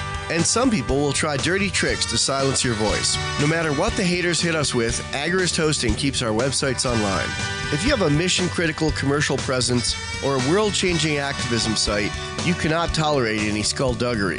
So go with agristhosting.com. Have a WordPress or blog site, but you're not satisfied with performance or uptime? Or just want raw hosting? Want to pay with Bitcoin? Agrist Hosting specializes in high-performance hosting with personalized service. Go to agristhosting.com and click on the button that says Get Hosted. That's agristhosting.com.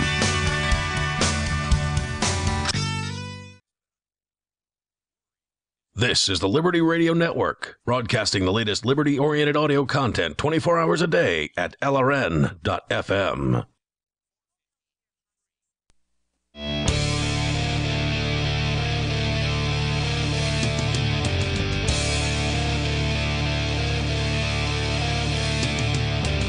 This is Free Talk Live, and you can join us here. The toll-free number is 855-450-FREE like freedom. That's 855-450-3733. And you can join us online. Just head on over to freetalklive.com.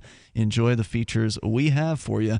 They're all completely free. Once again, freetalklive.com. The Blink home security system can be yours for a very affordable price. You can get 3 Blink cams for what some of the other guys will charge you for 1 security camera in one of those fancy wired systems. But the Blink home security system is very affordable, and it's wireless cameras. You pop the batteries in that are included with the package. You plug in the one wire in the system, which is for the hub. You then set it up with your Wi-Fi enabled device like a tablet or a smartphone, and it is super fast to get these things up and rolling. You configure how you want them to work. Do you want them to only operate between certain hours? How long do you want the clips to be that the system sends you whenever it detects motion?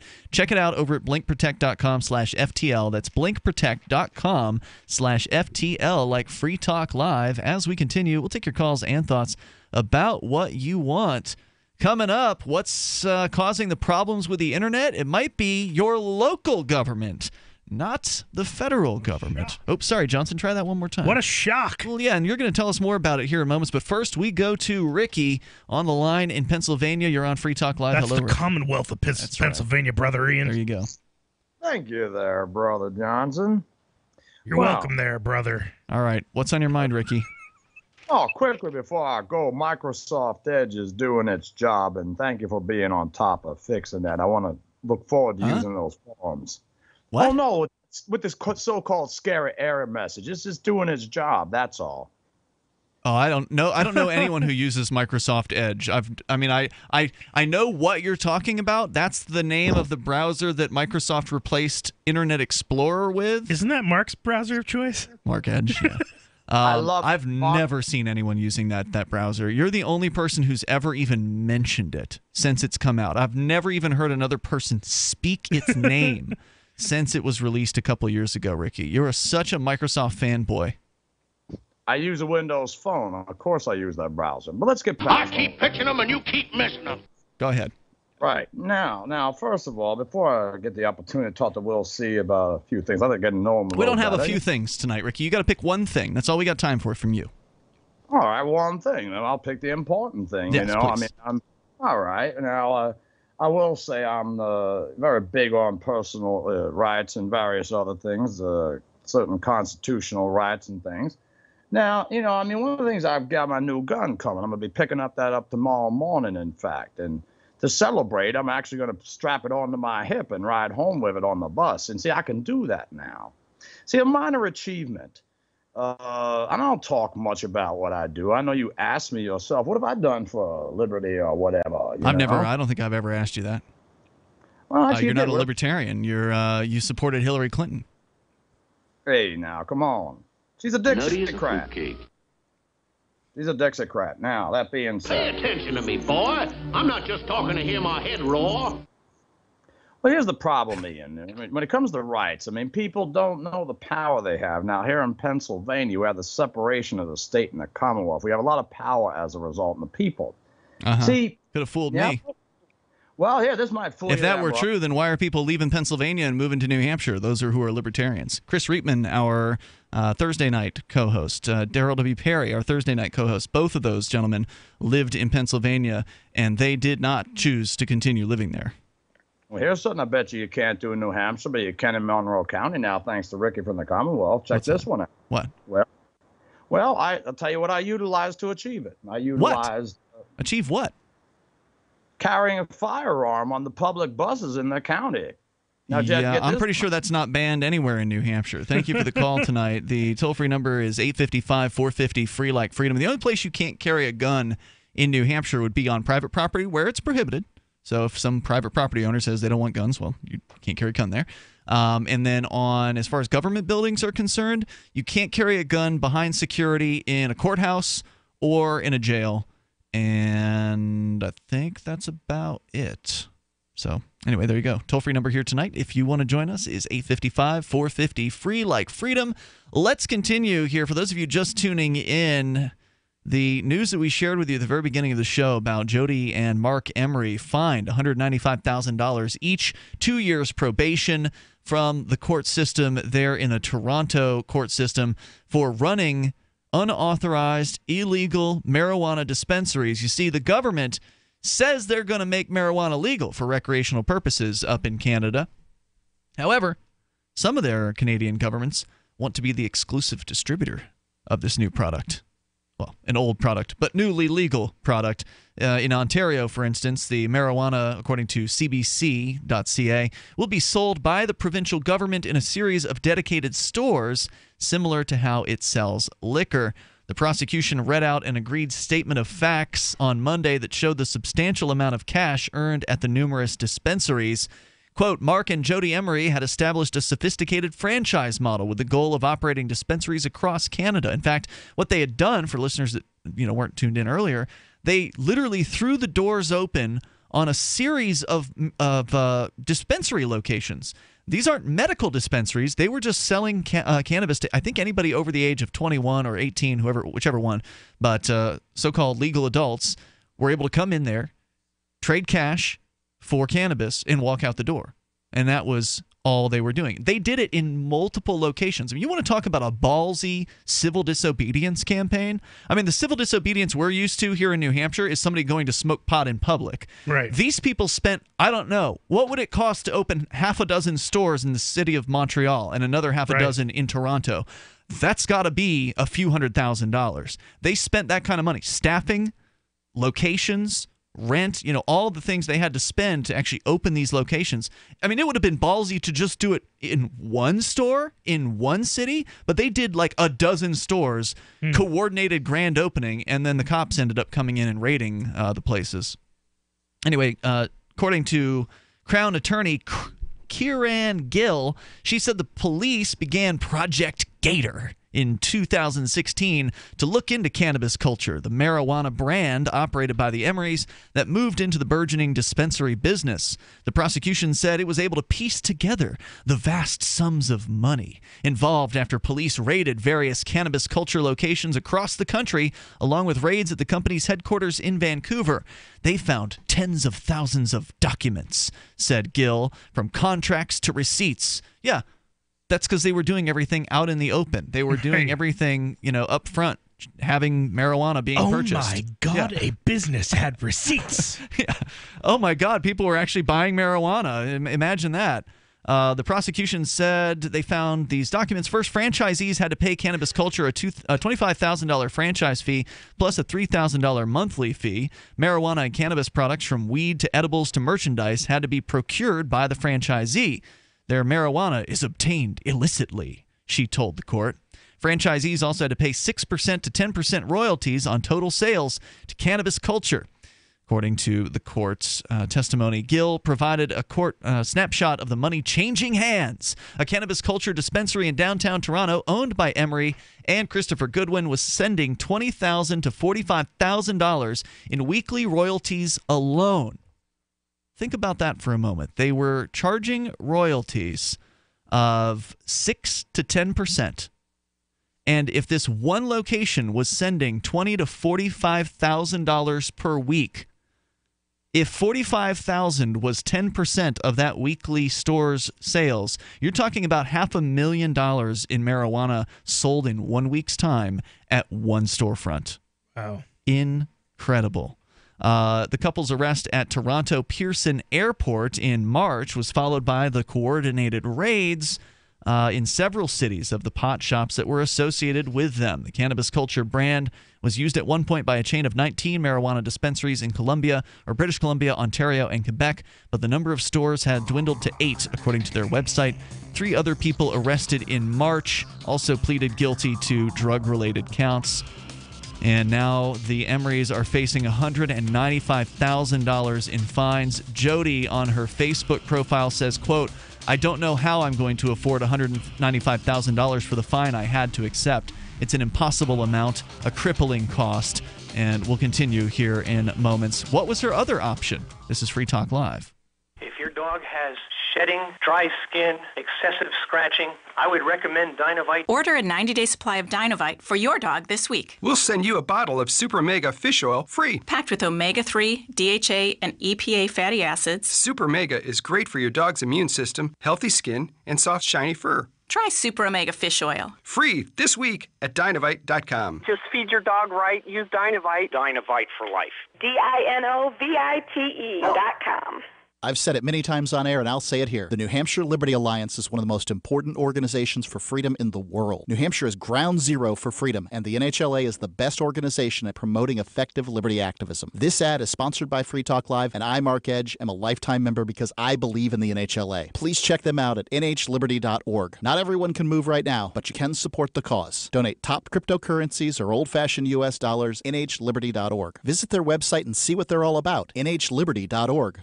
Fully cooked, ready-to-eat bacon. I'm talking thick, meaty, center-cut presidential bacon. Savory and delicious. I buy some, I use some, I store some. Awesome. No refrigeration needed with a 10-year shelf life. NASA-packed technology. Bacon. Fully cooked, fully hydrated, ready to eat right from the packed bacon. Or warm and served. Life-saving, ready-to-eat bacon. 10-year shelf life bacon. Ships free at fullycookedbacon.com. Fullycookedbacon.com. The answer to being in control of your own healthcare is freedom from insurance. Become part of a group of self-pay patients that come together to share in each other's medical expenses. Individual share amounts begin at $107 a month and $347 for families. Choose from 3 health sharing programs. Holistic treatments may be eligible for sharing. See guidelines. Discount programs available for dental, vision, and pharmacy. Go to libertyoncall.org. That's libertyoncall.org.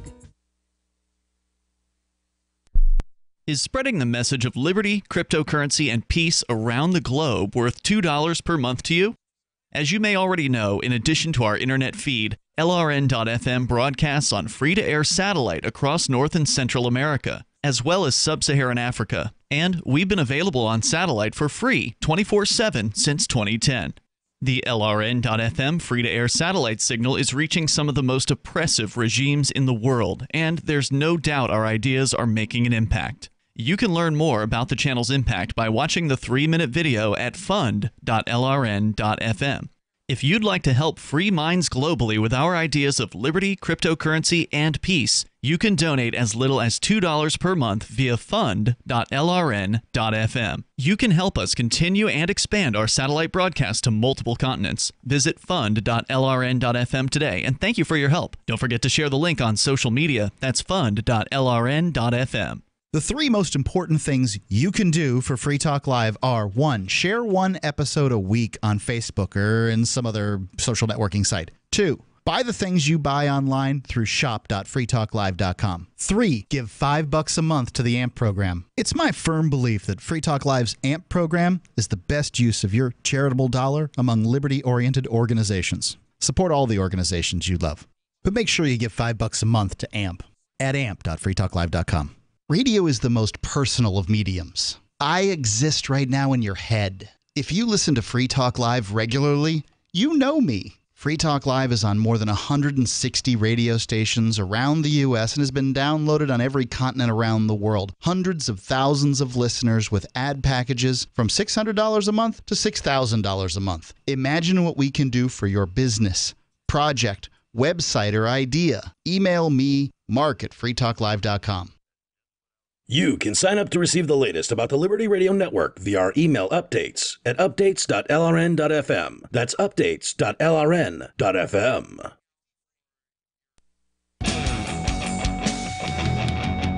Free Talk Live. You dial toll free if you want to join us here. Our number is 855-450-FREE, like freedom, 855-450-3733. We've got Skype. That's Skype username LRN.FM with you in the studio tonight. You've got Ian. And Johnson. And Will. So, I've pretty much given you the information about what's happened to the Emerys, Jodie and Marc Emery, but I just wanted to read her post to Twitter and Facebook because I think it's important. These are the folks that have been attacked by the Canadian government because they just went right ahead and decided, well, if legalization's coming, we're just going to go ahead and get out in front of it and open up our own storefronts and just start selling weed. You know, even though the law itself hasn't been passed yet, people want this, so let's do it. And that's what they did, and then they got arrested in a big investigation and roundup, and the government confiscated a bunch of stuff, and now they're the government's demanding $195,000 in fines from Jodie and Marc each. She says on her Twitter, quote, "I don't know how I'm going to afford $195,000 for the fine I had to accept. It's an impossible amount, a crippling cost. I don't have valuables or a car, home, jewelry, or property. Why would anyone want to buy my photography or art? I know how to write too, articles and poetry." According to another tweet she made today, if she didn't pay the $195,000 fine, she faces 4.5 years in prison. The punishment, she says, if I didn't accept the plea deal, fine, and was found guilty, jail with the possibility of life in prison based on the numerous charges that she received. So that's why she took the plea deal. And finally, she says, and I never hurt anyone. I have no victims. So that's the latest out of our neighbors over in Canada. As we go to Christian Saucier in, I don't know where you are. Christian, welcome to Free Talk Live. Hey guys, thank you for having me on. I am in San Francisco right now. Now, you used to live up in Canada, didn't you? I used to live up in Canada. I'm actually probably about to move back to Canada here in a few weeks for one of my blockchain startups up there in Toronto.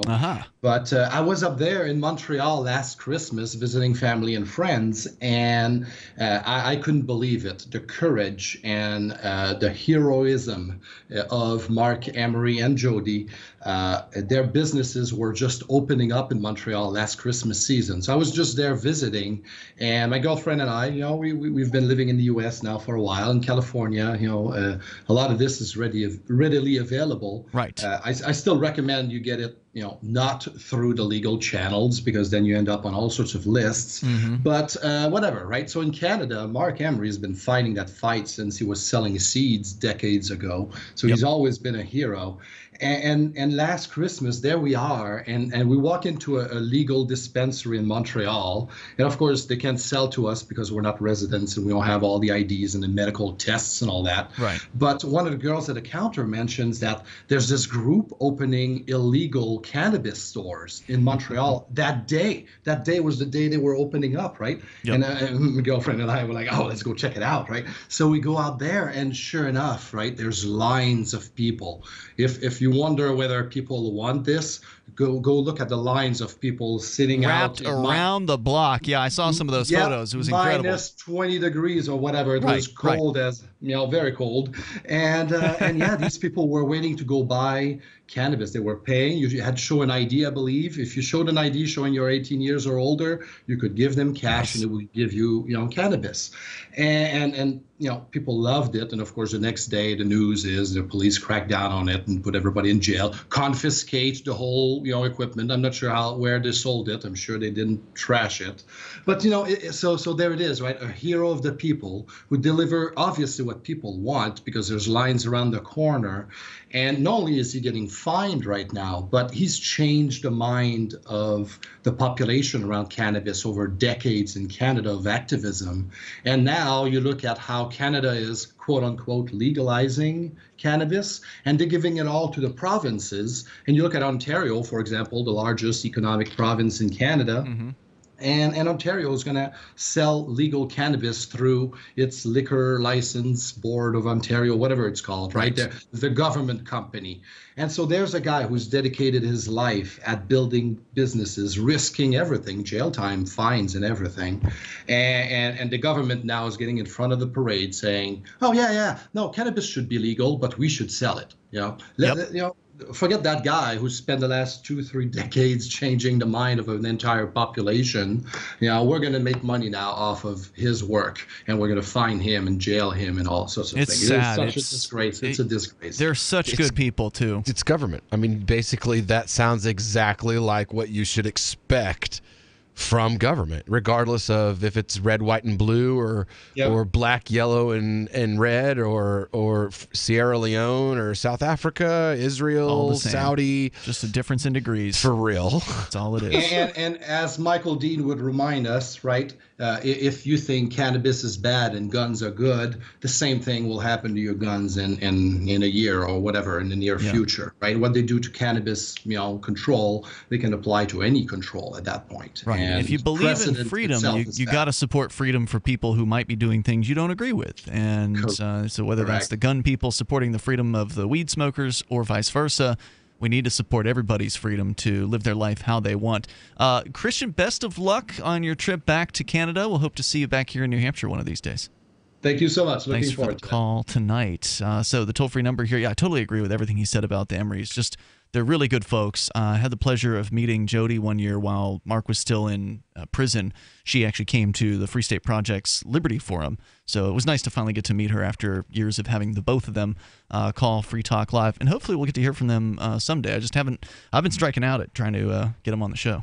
I just found out something. I was going to make a comment about a really interesting business, but I just found out that I might have been exposed to a really interesting scam that's going on in New York City.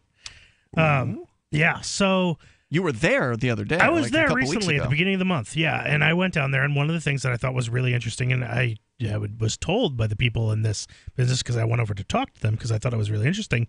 On almost every corner after a certain hour at night were these green vans with weed all over them. Oh, yeah. What? Just selling edibles because apparently, according to them, New York had recently legalized edibles. Decrim or legalize? Decrim for edibles. But just for edibles, not for smoke, but for edibles. It's BS. What? These vans that are all over the place are not cops. They're just selling regular candy. Just for selling cookies? Yes. They are everywhere. They're on every corner, and they are just selling regular food at marked up prices. At marked up prices with the names of these THC, like strains of like Purple Urkel and Skywalker Kush and all this stuff on the sides of these vans, but they're just scamming people. They've got these pot, and you used to be able to buy them at flea markets. They were pot-flavored suckers that you could get, and there's no pot and THC in them at all. They sell them, but they call them pot suckers, and I saw them selling them right there on the side of the road. Wow. Weed World vans selling phony marijuana pops. This was from 2013. Here's another one from They've been operating apparently in several different cities. According to Green Rush Daily, are the weed vans in NYC legit? That's exactly the article that I just happened upon. Wow. So I wonder if they are... do they even have their licenses or whatever? Not that I care about licensing, but I'm curious to know if I'm curious to know if they're state sanctioned or not. Because that would be really funny if the state granted them a license to go and basically commit fraud on people. If you want to tell us more about that, maybe you're in New York City and you've seen these things on the street corner. You want to share your thoughts with us? Maybe the vans are flashing pictures of people that come up and actually do transactions. Because in some states, to purchase, to buy or sell fake drugs is actually against the law. That way, if they catch you selling soap, correct, to an undercover agent, you don't get away with it. As long as you represent it. This is cocaine, but it's shards. They do the same thing in Florida with the 1020 life law. Even if it's a plastic gun, if you represent it as a real gun, they will treat you in court as though it were, so that you can get life in prison if somebody slipped and fell while you were brandishing a plastic gun. Because the way the law reads is if someone is injured in the commission of a felony while you brandish a firearm, you get life in prison. So if someone were to slip and fall and twist their ankle while you were robbing a store with a plastic gun, you go to prison for life. So according to this story that you'd pulled up, Johnson, it says that Weed World Candies is the company that owns these vans, and they have operated in New Orleans, Dallas, Chicago, I have Atlanta. several pictures and video of these from when I was on my trip. But they've been doing it since 2013, according to this, and they created a lot of confusion because, again, they're making it look like they're selling THC-infused products when they're actually not. NYPD did test the lollipops. They concluded there was no weed in them, but that didn't keep the weed vans out of trouble. Cops in Soho arrested 3 of the employees on misdemeanor charges of selling food without a permit. The toll-free number here, 855-450-FREE. We get you one way or the other. Like freedom, 855-450-3733. This is Free Talk Live. Guys, wouldn't your wife or girlfriend love it if you treated her to the very best this Christmas? Well, you can, and you don't even have to go out of your way. We're talking about the world's softest pajamas, available exclusively at pajamagram.com. That's pajamagram.com. Created by a team of dedicated pajama experts, the world's softest pajamas are lighter than a cloud, softer than a bunny, like cashmere, only better. She'll love the way the world's softest pajamas feel, and you'll love the way they look. More than a gift, they're a feeling, an invitation to relax a little longer. The world's softest pajamas are available only at pajamagram.com. Visit today and give her a gift that keeps on giving, to both of you. Plus, you don't even have to wrap, because every Pajamagram includes free gift packaging, and Christmas delivery is guaranteed. So visit pajamagram.com or call 1-800-GIVE-PJs. This Your Family Today tip is brought to you by Boost Kid Essentials Nutritionally Complete Drink, providing your picky eater with essential nutrition and great taste in one drink. Visit us at kidessentials.com. To make sure your kids eat healthy, follow the 5-a-day plan. Serve 3 servings of vegetables and 2 servings of fruit daily. Remember, a serving could just mean a piece of fruit or a half cup of veggies. If your kids are picky eaters, ask a nutritionist about other sources. For more tips like these, visit us at parenthood.com/yourfamilytoday. Did you know you can watch Free Talk Live during our live show 7 days a week from 7 to 10 p.m. Eastern via our studio cams at cam.freetalklive.com? Plus, you can chat with other listeners while you watch, all totally free. Now that our live video stream is hosted by YouTube, our video archives will be online even faster. So be sure to subscribe to our YouTube channel.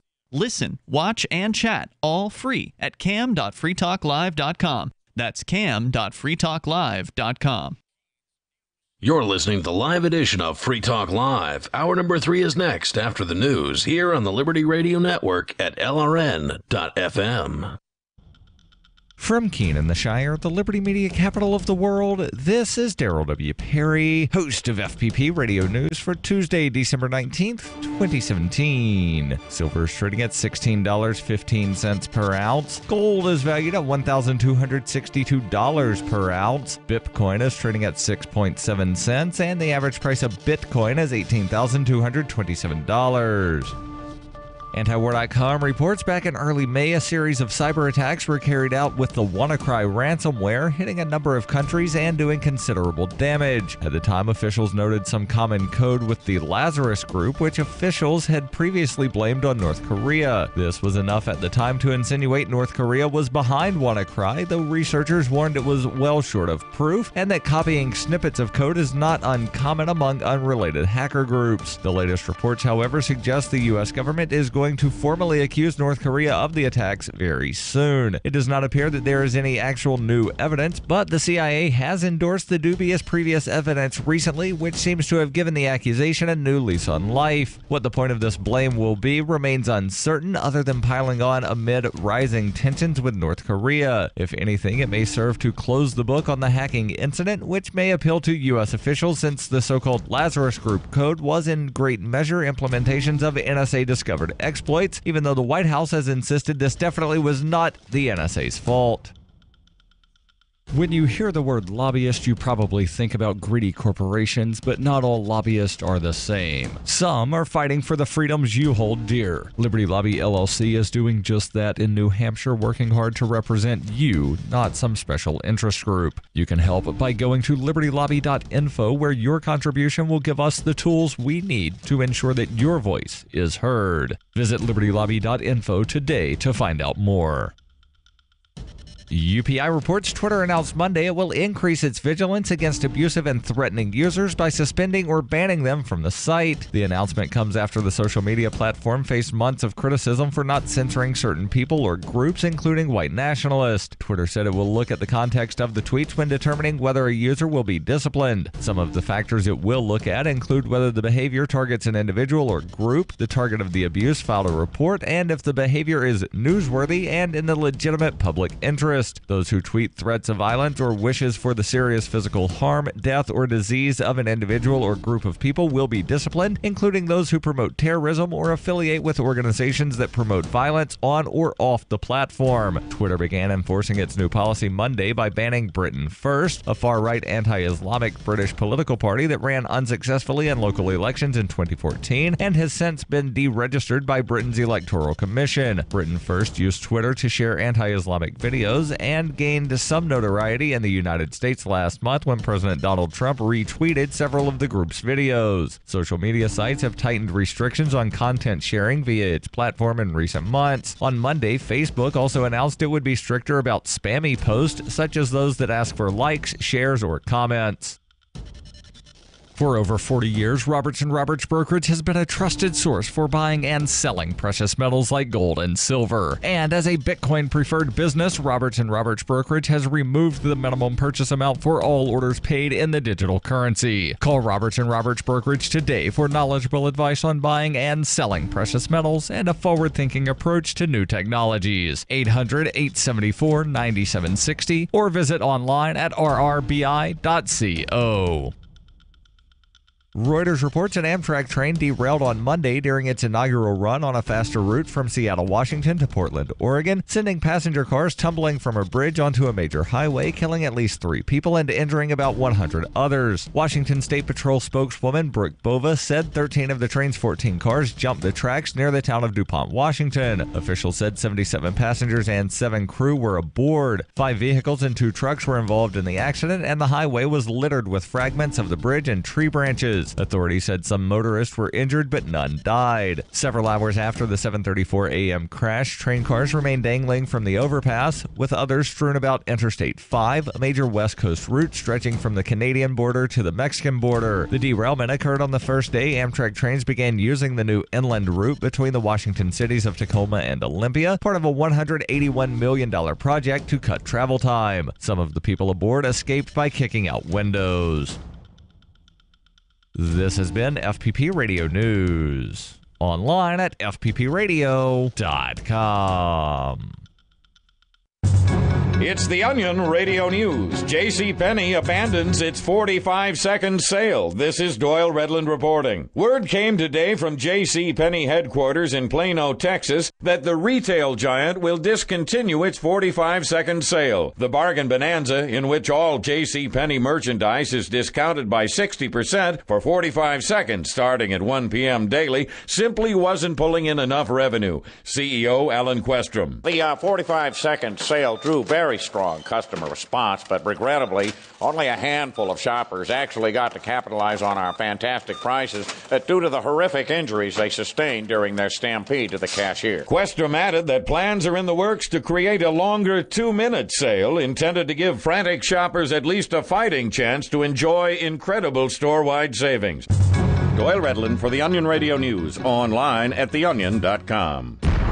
This is the Onion News Network.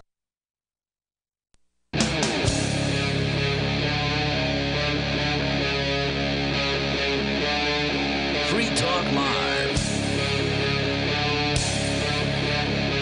It's Free Talk Live. Dial in toll free. Bring up whatever you want here. Our number is 855-450-FREE, like freedom. That's 855-450-3733 as we launch into the third hour of the program. With you in the studio tonight, it's Ian. And Johnson. And Will. We'll, of course, take your calls about anything you want to discuss. Net neutrality has been a topic of discussion for quite a while. And I want the people who believe in net neutrality to pay extra special attention to what I'm about to talk about. There has been a lot of caterwauling and wailing and, gnashing of teeth over the government's FCC, who I'm no fan of generally, removing the so-called net neutrality provisions that were put in place in 2015.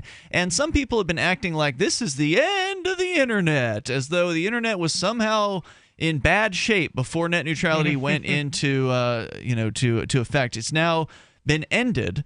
And Johnson, your article is from where?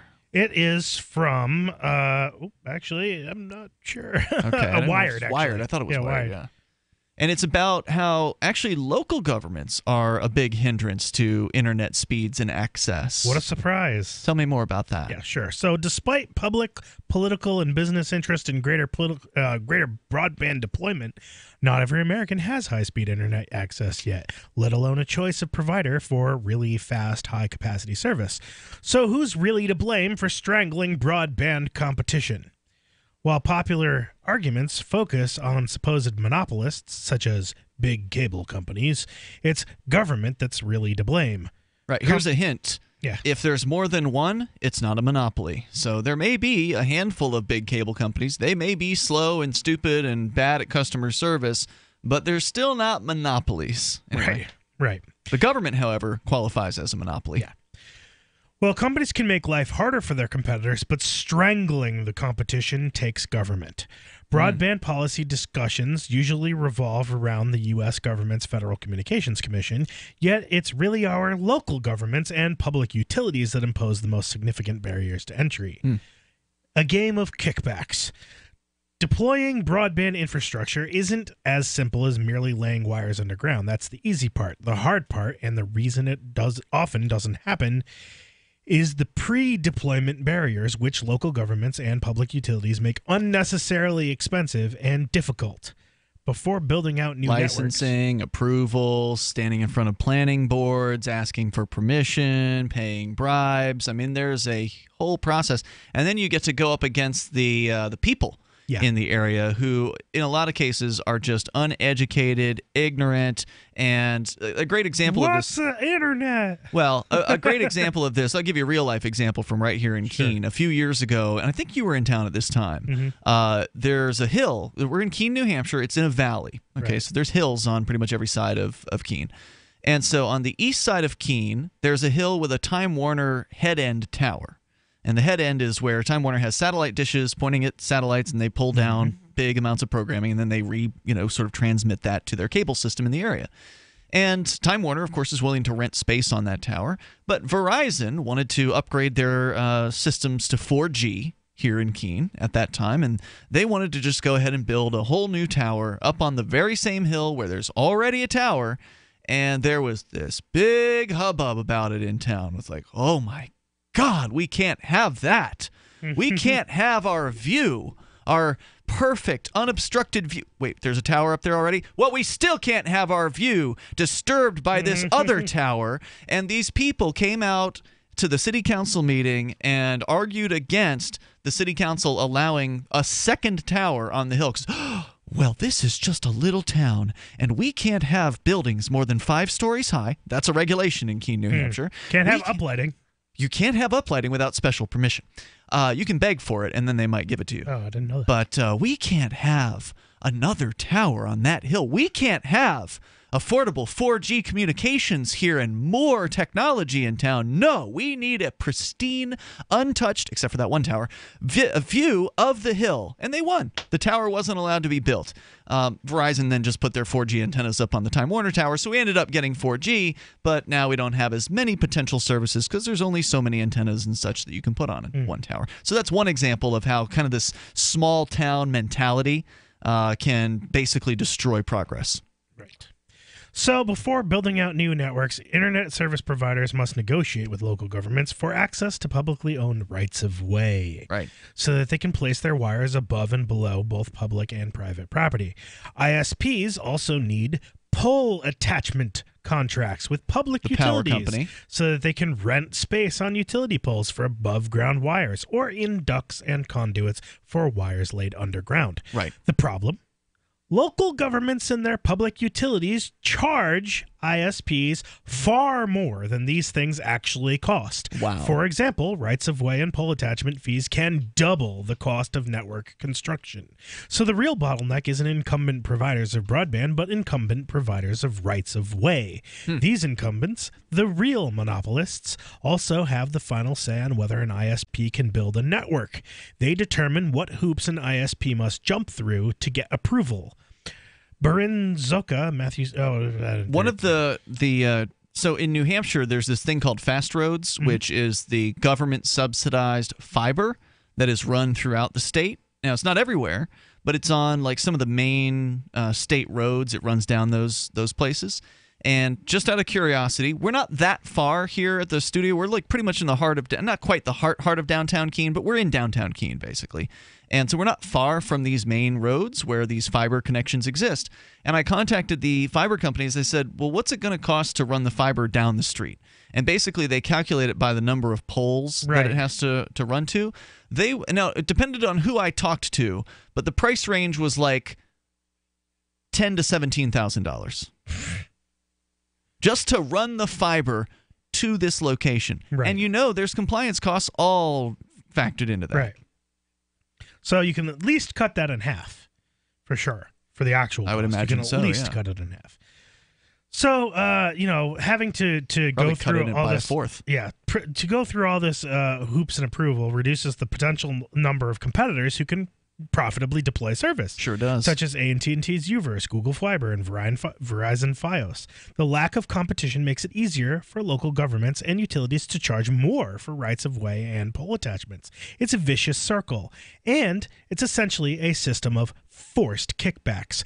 Other kickbacks arguably include municipal requirements for ISPs, such as building out service where it isn't demanded, donating equipment, and delivering free broadband for government buildings. Right. It's a That's racket. why you I mean, can it's get like 100 megabits down and government mafia. Yeah. You know, is what this is. And you Straight tell up. me, net neutrality. No. Government's the problem. Government is clearly the issue, and you want more government, more regulation? Pound sand. Because even if you're wrong, even if you can pay these costs, I mean, even if you're Time Warner or whatever, and you've got the money and you can get on the polls and you can pay whatever the cost is, that just means the customers have to pay. Because once they finally do the multi-billion-dollar, or however many, hundreds of millions it costs them to do that install and roll out all the fiber or cabling or whatever they need to do, well, all those costs got to get paid by the customer, which means that instead of a $20 a month package, you're looking at $60 a month or whatever. So all the costs go up because of this. But what about Google Fiber? Well, the story changes when the ISPs have enough leverage. In Kansas City and Austin, local governments wanted Google Fiber more than they wanted kickbacks. So they expedited the permitting process, gave Google rights-of-way access for little to no cost, and allowed Google to build out selectively, i.e. in neighborhoods where consumers actually expressed demand. Now, what's interesting here is you hear it all over. I mean, you got the mayor of Keene going, we'd really love Google to come here and build here. And like local governments are like, please, Google, please. Well, it was also helped that these local governments had less leverage because the states of Kansas, Missouri, and Texas had streamlined video franchising laws, so a provider need only get one license for the entire state. It's clear that investment flows into areas that are less affected by regulation than areas that are dominated by it, observed Milo Medin, Google's vice president of access services, in summarizing the lessons. And by the way, in Kansas City. If it costs less to get in, like it did with Google Fiber in Austin, because I remember seeing it a few years ago when I was down there for the Texas Bitcoin conference, we were actually in downtown where they have their office for Google Fiber. They sort of demo it to people. And it was like $45 a month for balls-to-the-wall fast internet, faster than anything else anywhere. More coming up on Free Talk Live. Do you want to help build a better financial system for everyone? Join Dash. Dash is Digital Cash, a digital money platform designed to replace cash and help people manage their own wealth. It's fast and easy, fees are low, and transactions are confirmed instantly. Dash is decentralized, run by users who earn rewards for helping run the network and make governance decisions. Dash is set up to succeed where other platforms have failed. Give it a try at dash.org. Help people take control over their financial future today. Find out more at dash.org. I got my Blink home security system delivered right to my door. I downloaded the app and it walked me right through the easy setup. Even with my complicated router system, I was done in like 10 minutes. Now it notifies me whenever something moves in front of the wireless cameras, or I can just check it whenever I want right from my phone. And I got you a deal. Get 3 Blink cams for what the other guys charge you for 1, plus an extra 10% off. Visit blinkprotect.com/FTL. blinkprotect.com/FTL. blinkprotect.com/FTL. I've said it many times on air, and I'll say it here. The New Hampshire Liberty Alliance is one of the most important organizations for freedom in the world. New Hampshire is ground zero for freedom, and the NHLA is the best organization at promoting effective liberty activism. This ad is sponsored by Free Talk Live, and I, Marc Edge, am a lifetime member because I believe in the NHLA. Please check them out at nhliberty.org. Not everyone can move right now, but you can support the cause. Donate top cryptocurrencies or old-fashioned U.S. dollars, nhliberty.org. Visit their website and see what they're all about, nhliberty.org. Have you wanted to get into Bitcoin mining but don't want to deal with the hassle and frustration of operating the mining hardware? Let pool.bitcoin.com handle it for you like I did. Just visit pool.bitcoin.com and use their calculator to estimate what you could end up making. You get to decide which Bitcoin you want to mine. If you already have mining equipment, you're invited to join pool.bitcoin.com. Get all the details and get started mining Bitcoin at pool.bitcoin.com.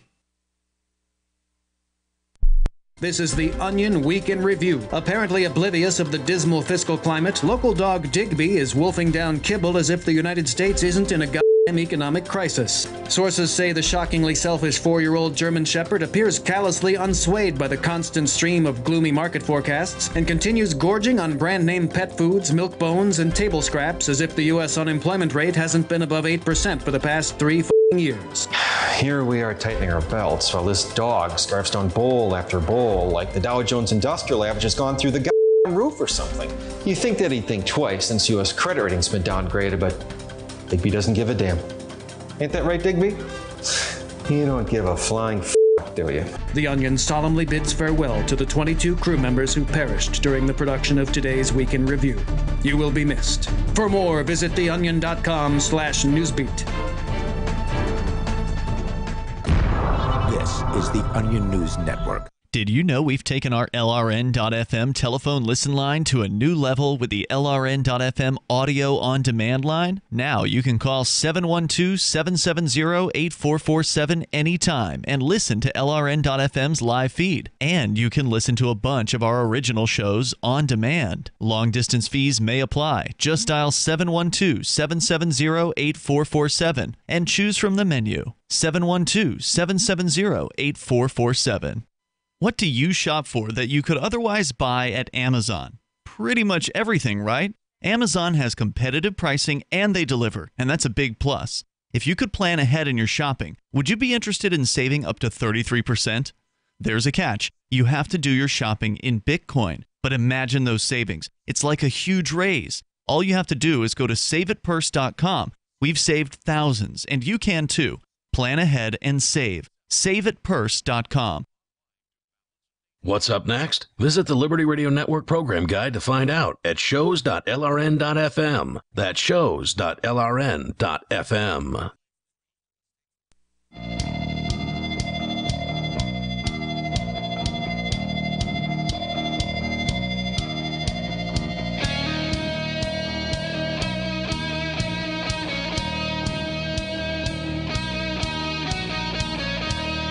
Free Talk Live. Dial toll free and bring up whatever you want. Our number here is 855-450-FREE, like freedom, 855-450-3733. Let's talk nutritional supplements for a moment. Over 60% of Americans take a nutritional supplement, and for good reason. Nutrient depletion of our soil, coupled with dependence on processed foods, has left most people deficient in those essential nutrients. But where do you start? If you visit a naturopath, you'll likely be told that a cheap vitamin mineral supplement doesn't cut it. You'll also need probiotics, enzymes, antioxidants, and other nutrients. And by the time it's all said and done, you're buying 5 bottles of product and spending $150 per month. If that's a situation you've experienced, then you need to know about Whole Food Multi-Complete. For 15 years, Whole Food Multi-Complete has been quietly providing what the big guys won't, the perfect blend of supplements in a single product. They've taken the expense and complexity out of following a complete supplement program. So visit simplifymysupplements.com to learn more and use coupon code FTL to get 10% off of your order. They do take Bitcoin over at simplifymysupplements.com. You will need to email them to get the Bitcoin offer, and don't forget to tell them about code FTL so they know where you came from to give you that 10% off your price every time you order. Your satisfaction's guaranteed or your money back. Again, that's simplifymysupplements.com. Johnson, you are sharing a story from Wired.com with us here, which I think could be very, very educational for a lot of people about how it is surprisingly liberty-minded. From Wired, yeah. They really just are on the attack, showing that it's governments that are the problem when it comes to the lack of competition in internet service providing. And they're specifically talking about local governments, making it very difficult for people to get on or under, the power lines, on the cables, on the, from the poles or under the ground, the costs, the licensing, the approvals, all of this stuff. It is designed to keep competitors out. So, I mean, and we were talking a little bit about these barriers to entry, and when even well-established companies like Google are deterred by these such barriers to entry, is it really surprising that there aren't more competitors jumping into the broadband market? Which is why Google, on their Google Fiber site, they say if you want Google Fiber, contact your local government and ask for us, basically. Because they don't want to spend the time trying to even navigate this crazy patchwork regulations. Well, and that's the primary argument you hear from net neutrality advocates is, well, we need net neutrality because there's not real competition in the broadband market. Yeah. Well, why is that? Because of government, not because of monopolistic practices of companies. No, it's because of your local government and your inability to go out and get active and change it. Well, it sure is a lot easier to just sit at home and complain on the internet. Right. And say, I'm going to sign a petition. For there you whatever. Go. You've done something. You've updated your Facebook profile. So far, everybody has benefited from clearing regulatory barriers. So far, everybody has benefited from clearing regulatory barriers for Google Fiber. And many more will benefit as local governments relax their regulations to make new entry feasible for Google Fiber and other new entrants.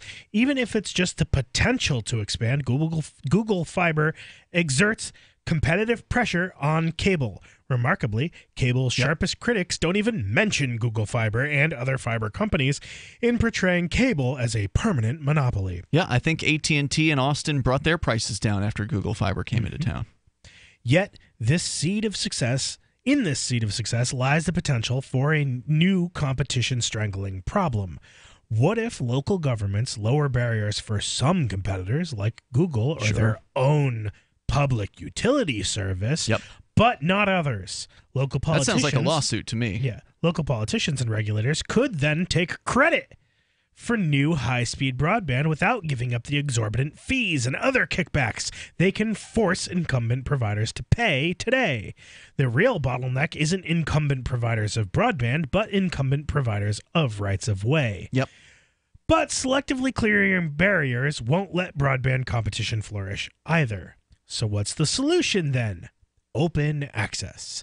The open access term gets thrown around a lot as code for creating artificial competition among resellers of a monopoly service at government-controlled rates. There's no better way to kill incentives for building out or upgrading new networks. Are they talking about like the fiber here, the sort of shared fiber where the government installs it and then they let companies piggyback on it? Sure, that's probably a good example. Yeah. Yep.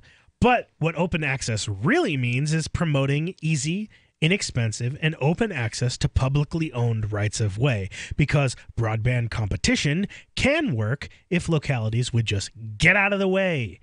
Google showed in Kansas City and now in Austin and Provo, Utah, what can happen if local governments work with instead of against broadband providers to bring high-speed broadband to their citizens. Medin explained that part of the reason we selected Kansas City for the Google Fiber project was because the city's leadership and utility moved with efficiency and creativity in working with us to craft a real partnership. In return, Kansas City got a fiber network it couldn't possibly afford to build on its own or maintain. Yeah, sure. Good luck putting the government in charge of maintaining internet connections. Yeah. Municipalities like Provo, Utah, that thought that they could afford to build their own public fiber network found they couldn't afford to run it. That's why Provo, Utah sold their fiber network to Google for just $1. This is the best kind of public-private partnership. By removing regulatory barriers, local governments can let the private sector deploy broadband. That's far better than borrowing money, which taxpayers will eventually have to repay to build. Which is what a lot of the lefties who are supporting net neutrality and are, crying about it are saying, well, now we could just go to our governments and have municipal broadband. Free money. That's right. We'll just take money from people through the tax process, and then we'll create a government-run broadband. That'll solve everything. And government will never decide that they want to pick who the winners and losers are in the internet world like they do in every other aspect of life. Right. Well, again, they would never censor it in the United States. No, of course not. They would never say that certain people aren't allowed to express their opinions. I just want to rehash this again, though. It says that's the best kind of public-private partnership. By removing regulatory barriers, local governments can let the private sector deploy broadband. Far better than borrowing money, which taxpayers will eventually have to repay, to build lumbering public broadband utilities that have no incentives to keep costs down. Right. That's where the costs can come in, is you're not paying for the internet, except for you are through taxes, dummy. Yeah. So what if local governments... You thought the service was bad from Time Warner. Well, then only the rich people are paying for it. You thought the service was bad at Comcast. Wait till you try to get on the line with a government manager. Yeah. Good luck. What if local governments lower barriers for some competitors like Google or their own public utility service, but not others? That's a problem. Yeah. Furthermore, by granting open access to their rights of way, local governments can drive competition and innovation in broadband infrastructure overall. After Google announced their plans for Austin, AT&T promised to follow suit, but only if they got the same terms and conditions as Google on issues such as geographic scope of offerings, rights of way, permitting, state licenses, and any investment incentives. And did they? Well, we'll find out. 855-450 free like freedom. 855-450-3733. You may take control of the airwaves here and join us on Free Talk Live. Anytime, any place, anywhere. Radio remains the most intimate of all forms of media. At home, at work, in the car, on smartphones. Over 90% of consumers still listen to radio every week. That makes choosing radio as a place to advertise your business one of the best decisions you can make. Email advertise@gcnlive.com and partner up with an experienced GCN representative. Advertise@gcnlive.com. Easy, affordable, effective. The answer to being in control of your own healthcare is freedom from insurance. Become part of a group of self-pay patients that come together to share in each other's medical expenses. Individual share amounts begin at $107 a month and $347 for families. Choose from 3 health-sharing programs. Holistic treatments may be eligible for sharing. See guidelines. Discount programs available for dental, vision, and pharmacy. Go to libertyoncall.org. That's libertyoncall.org. Since time began, tyrants have taken aim at personal liberties. Now there's a movie that aims back. The government has no more right to tell us what to put in our bodies than they have to take our guns or tell us what books we can read. 6 drug police were eaten by bears while raiding a marijuana farm. On your knees, you dirty hippie! Jesus. On your knees! What's the problem, officer? Today, many cops who enforce pot laws do so only because it provides them with cushy jobs, good benefits, and a chance to push people around. I was an undercover narcotics officer. The drug war is nothing but a farce. The Second Amendment says you gotta keep you and your gat intact. Guns and Weed, The Road to Freedom. A film by Michael W. Dean and Nima Vadati. DVD available now at gunsandweed.com or on Amazon. That's gunsandweed.com. Makes the perfect gift. Remember, that's gunsandweed.com. Looking for a great real estate investment? Consider New Hampshire, which is ground zero for the Liberty Movement. Your first call should be to Marc Worden from Porcupine Real Estate. He's more than just a real estate agent. He's your New Hampshire concierge. Where are the best places to live? Do you want farm, city, the burbs, or forest? Do you want a duplex or multifamily building so that renters pay your mortgage? There are homes in all price ranges in New Hampshire, and Marc can help with financing too. Invest in liberty and property. Marc Worden can help. PorcupineRealEstate.com. If you want to know the latest about Free Talk Live before we go on the air, all you need to decide is how you want it delivered. It's your choice. Visit news.freetalklive.com. You can get emailed announcements and participate in contests via our email updates list. Plus, we have a Twitter account that you can follow and a Facebook page where you can become a fan. So visit news.freetalklive.com to get news about Free Talk Live as soon as it's announced and the way you want it delivered at news.freetalklive.com. That's news.freetalklive.com. Hey guys, Mark Claire here, lionsofliberty.com, where we strive to advance the ideas of liberty daily. We bring you the Morning Roar. That's right, every Monday to Friday we'll have a brand new edition of the Morning Roar, where we provide a roundup of some news stories that you may not find in the mainstream media or even in your typical social media newsfeed. We find stories that relate to the ideas of liberty and provide you with our liberty perspective on them. Every Monday, we have our longest-running feature, Mondays with Murray, named after the great libertarian Murray Rothbard, where we'll examine an article or an excerpt from his works and help convey his view, along with our little spin as well. We wrap it all up every Friday with Felony Friday, where our own John Odermatt goes out and takes a look at some sort of felony. There's felonies committed every day, you know, whether it's a felony committed by the police, a politician, or even an average citizen. You can find all of this and so much more over at lionsofliberty.com. Advancing the ideas of liberty daily. If you enjoy LRN.FM, please contribute to your favorite shows via their websites and become an amplifier at amp.lrn.fm. That's amp.lrn.fm.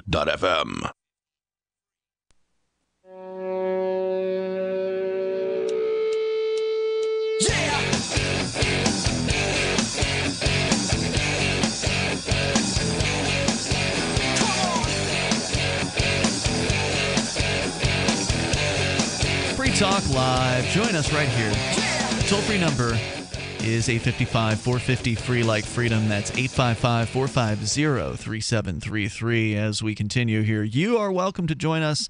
Take control of the airwaves here on Free Talk Live. With you tonight, you've got Ian. And Johnson. And Will. Johnson, you've got a little more to tell us from the Wired story on municipal broadband infrastructure delays, frustrations, barriers being placed in the way of people that want to come in and build a network and compete with the big monolithic cable companies and such. You'll tell us a little bit more coming up here in moments, but I also want to let you know about our website over at freetalklive.com, where you can go and get interactive with other Free Talk Live listeners and hosts of the show. We've got the forum, for instance, that allows you to do that easily over at forum.freetalklive.com. Will recently signed up on the Free Talk Live forum. You can go and check it out. You can see his introduction thread over there. Just go to forum.freetalklive.com. All you have to do to get on is quick registration. You can even use like your Google login, or you can create your own. In fact, it's even GitHub compatible. So if you've got a GitHub login, you can use that too. But you can easily log in, create your introduction thread, and you post the required introduction, and you are good to go. You'll get approved after that. Let's go to your calls and thoughts again. That's forum.freetalklive.com. Jason is on the line on Skype. Go ahead, Jason. I don't know if you guys know this yet, but Coinbase just opened up Bitcoin Cash. Yep. Yeah. I'm making money. Yeah. I was wondering why Bitcoin Cash started shooting up in price today, and I was wondering, is there some sort of big announcement that happened? Turns out, yeah, Coinbase, I don't know if they're the world's largest, but they are one of the biggest exchanges out there on the globe. They have now added Bitcoin Cash, and it is shooting up over $3,000 right now, $3,400 for Bitcoin Cash, and I heard it's even higher on Coinbase. Put it like this. At the beginning of the week, you could get 0.17 Bitcoins with Bitcoin Cash. Now you can get 0.21. Right. So, wait, no. I guess you're right about that. And I'm looking at GDAX, which is Coinbase's trading platform, GDAX.com. It seems like they're getting loaded up with orders here, because you can't even see anything on the price chart. There's a price of supposedly $9,500 as the last trade price, but there's just not even like any data that's showing here. So I don't know if they're broken or what. It does say partially degraded service at the top of the website. So yeah, we're seeing a huge run on Bitcoin Cash at the moment. Your thoughts, Jason? I don't know. I just bought a bunch, so hopefully it holds together. Well, we don't know what the future is going to hold. We've certainly seen Bitcoin Cash spike up in the past and then come back down. So whether that's going to be in the future here, I know I'm pretty much done with Bitcoin, man. It's just Bitcoin Core. If you want to spend Core, Bitcoin Cash, you can spend it at libertyminded.com directly. Yeah. Excellent. We'll talk about Liberty Minded. I honestly think IOTA is really going to beat them all, though. And I figured out how to buy some. If you go to Binance.com, and I actually bought 24 today, so sweet. Hopefully that turns out pretty good. Now, when you say 24, you mean 24 million, because when you buy an IOTA, you're getting what they call an M-IOTA. They won't sell them at any less than 1 million of them. Right. So you have to get 1 million IOTA. Binance won't let you withdraw IOTA right now, though. Oh, no.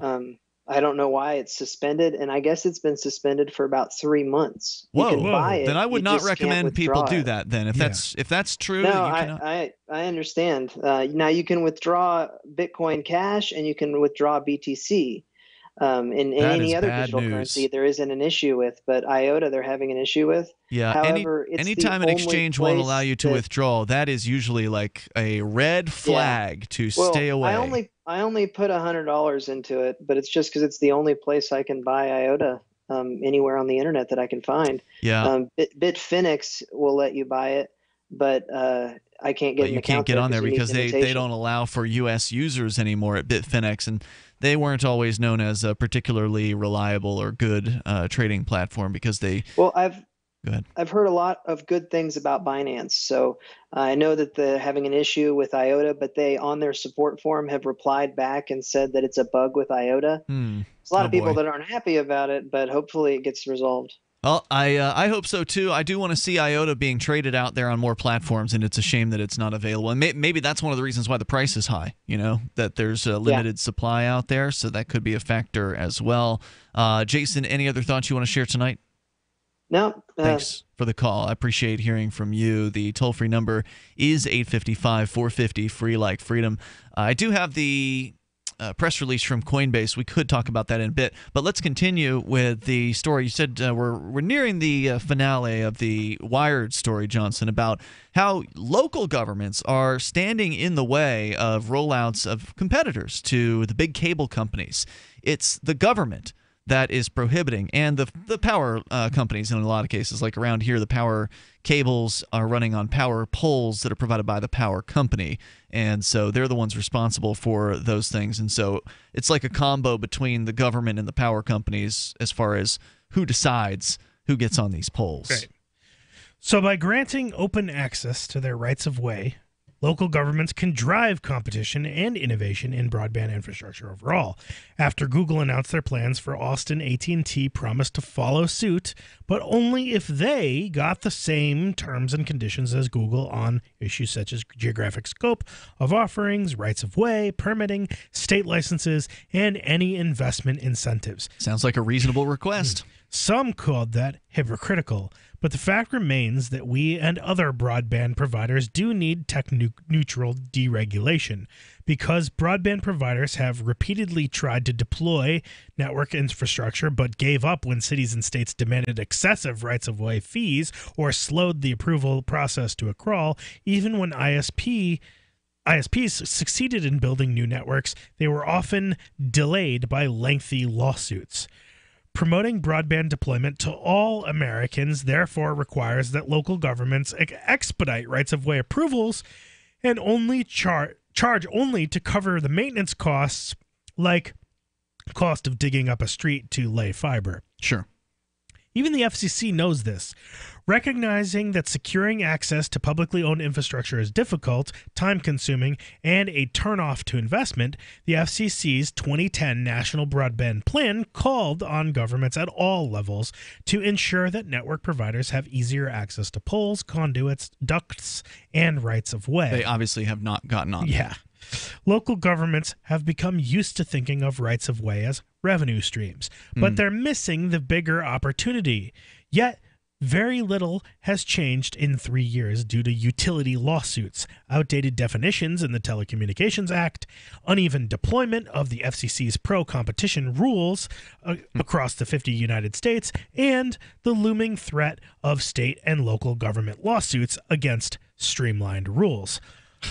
Localities are scared of losing revenue, but those revenues are really hidden taxes that are ultimately borne by broadband users. Exactly. Politically, open access won't really happen until local governments realize they've been thinking too small and too short term. They've become used to thinking of rights of way and franchising concessions as revenue streams, but they're missing the bigger opportunity, promoting broadband as a basic ingredient of economic growth and growing their tax base. If we really want more ISPs building better broadband, let's start by not making it so damned hard to build. The key to promoting broadband competition is streamlining the process for anyone who wants to build a network. The game of kickbacks benefits only incumbent providers and local politicians. This is one of those areas that I hope that we see some advancement here in New Hampshire, where we've got libertarians who are moving here in large numbers. We've got this New Hampshire freedom migration. These libertarians, many of them are IT professionals. These are people who know the internet, they know technology, they know this stuff. These folks can get into the state house. They can influence these state legislators. They can even run as a state legislator. Open the competition. Right. The state can actually force the localities to have the same rules rather than a patchwork of confusing regulations. More coming up. From the first letter of Captain Marc. History is full of flowery documents claiming to limit the power of the crown, but these poetic social contracts have been impotent to prevent the predation. Limited government is a lie they use to keep us submissive. The crown cannot be trusted to abide by its founding charters, nor its treaties, nor even its own rules. The essence of the crown is centralized violence, and I've had enough. That's why I raised my black banner. I am no revolutionary. My aim is not to reset the cycle of violence, but to break it. My aim is an evolved society, invisible to the crown, not a new hierarchy, but decentralized networks with no central figure for the crown to target. If you want your servile life, keep it, but we will not submit to the crown's agenda. And when you are ready to stop being its beast of burden, ready for adventure and opportunity, join us at pirateswithoutborders.com. Have you ever wondered who the second person to discover gravity was? When you're in the mood for a treat, would you go to the second best bakery in town? Or how about the name John Breckenridge? Recognize it? If you don't, that's because he came in second to Abraham Lincoln. The firsts are first for a reason. Just how ID Stronghold was the first to create the technology to protect your credit cards from thieves with RFID chip scanners. ID Stronghold products block signals from those scanners, so thieves can't capture your critical data. Get a stronghold on your personal information and protect your family too. Don't settle for the second best wallet. Pick up ID Stronghold wallets for everyone on your list this holiday season. They're the perfect stocking stuffer, with leather wallets starting as low as $20 on Walmart.com, eBay, Amazon, and QVC. Save 10% by using coupon code PRESENT for a limited time. That's coupon code PRESENT only on IDStronghold.com. IDStronghold.com. Why did you move to the Shire? I moved here to the Shire because there's other people around who take liberty just as seriously as I do. I moved to the Shire because I saw videos of people challenging authority and thought that I could get support myself. It called to me, like, do this right now. I wanted to be around people like me who got it. And once I got here, I knew there was nowhere else that I wanted to be. I've always wanted to change the world. So I moved to the Shire to join people who were actually working towards doing the same thing. The people here are awesome, loving, and positive. It was for the adventure and for the feeling of something important is happening here. And I just wanted to come to sort of be part of that. Visit ShireSociety.com to read and sign the Shire Society Declaration and learn the reasons why, if you love liberty, you should immigrate to the Shire. Plus, add yourself to the Shire map at ShireSociety.com. That's ShireSociety.com. Here's a chance to do a little activism while you're cruising Facebook, Twitter, or Google+. Between the LOL cats, the recipes, the hot girls, and the inspirational sunrise memes, Free Talk Live's posts pass by your newsfeed. Like them, comment. It gives us more exposure. If you don't see our posts, click like at facebook.freetalklive.com and then hover over it to click Get Notifications. It's an easy way to spread the ideas of liberty a bit further. I know you're busy, but you can spare that 1/10 of a calorie it takes to click on something. facebook.freetalklive.com. Are you tired of governments around the world killing innocent people? Stop using their money. There is an alternative. Bitcoin is a stateless, free market, non-political currency. Bitcoin is money that cannot be inflated or controlled by any state. By continuing to use their money, you're perpetuating the killing. Stop doing it. You have an incredible alternative available to you now. Learn it, use it, spread it. Get started with Bitcoin at bitcoin.com. It's bitcoin.com. You're listening to the best liberty-oriented audio streamed around the clock, on the air and online. This is the Liberty Radio Network at LRN.FM.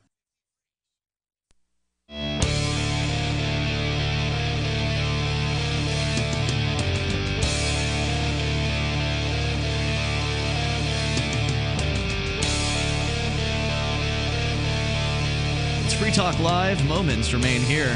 Our toll-free number is 855-450-FREE. That's 855-450-3733. And you can join us online. Just head over to freetalklive.com. Enjoy the features we have on the site. If you like the show and you want to help support Free Talk Live, please join the AMP program. AMP stands for Advertise, Market, and Promote.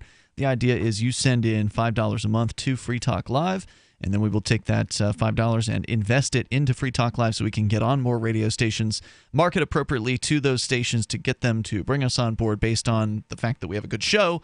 not because we're paying them, because we don't do it that way. If we were to pay stations, it would cost a load of money that we couldn't possibly ever afford. So you just kind of have to pitch yourself to them and make them aware of you and make it so that when they need some new programming, they think about you. That's how it's worked for us here. That's why we have over 160 great radio stations that carry this show. It's because of listeners like you who get behind Free Talk Live for $5 a month.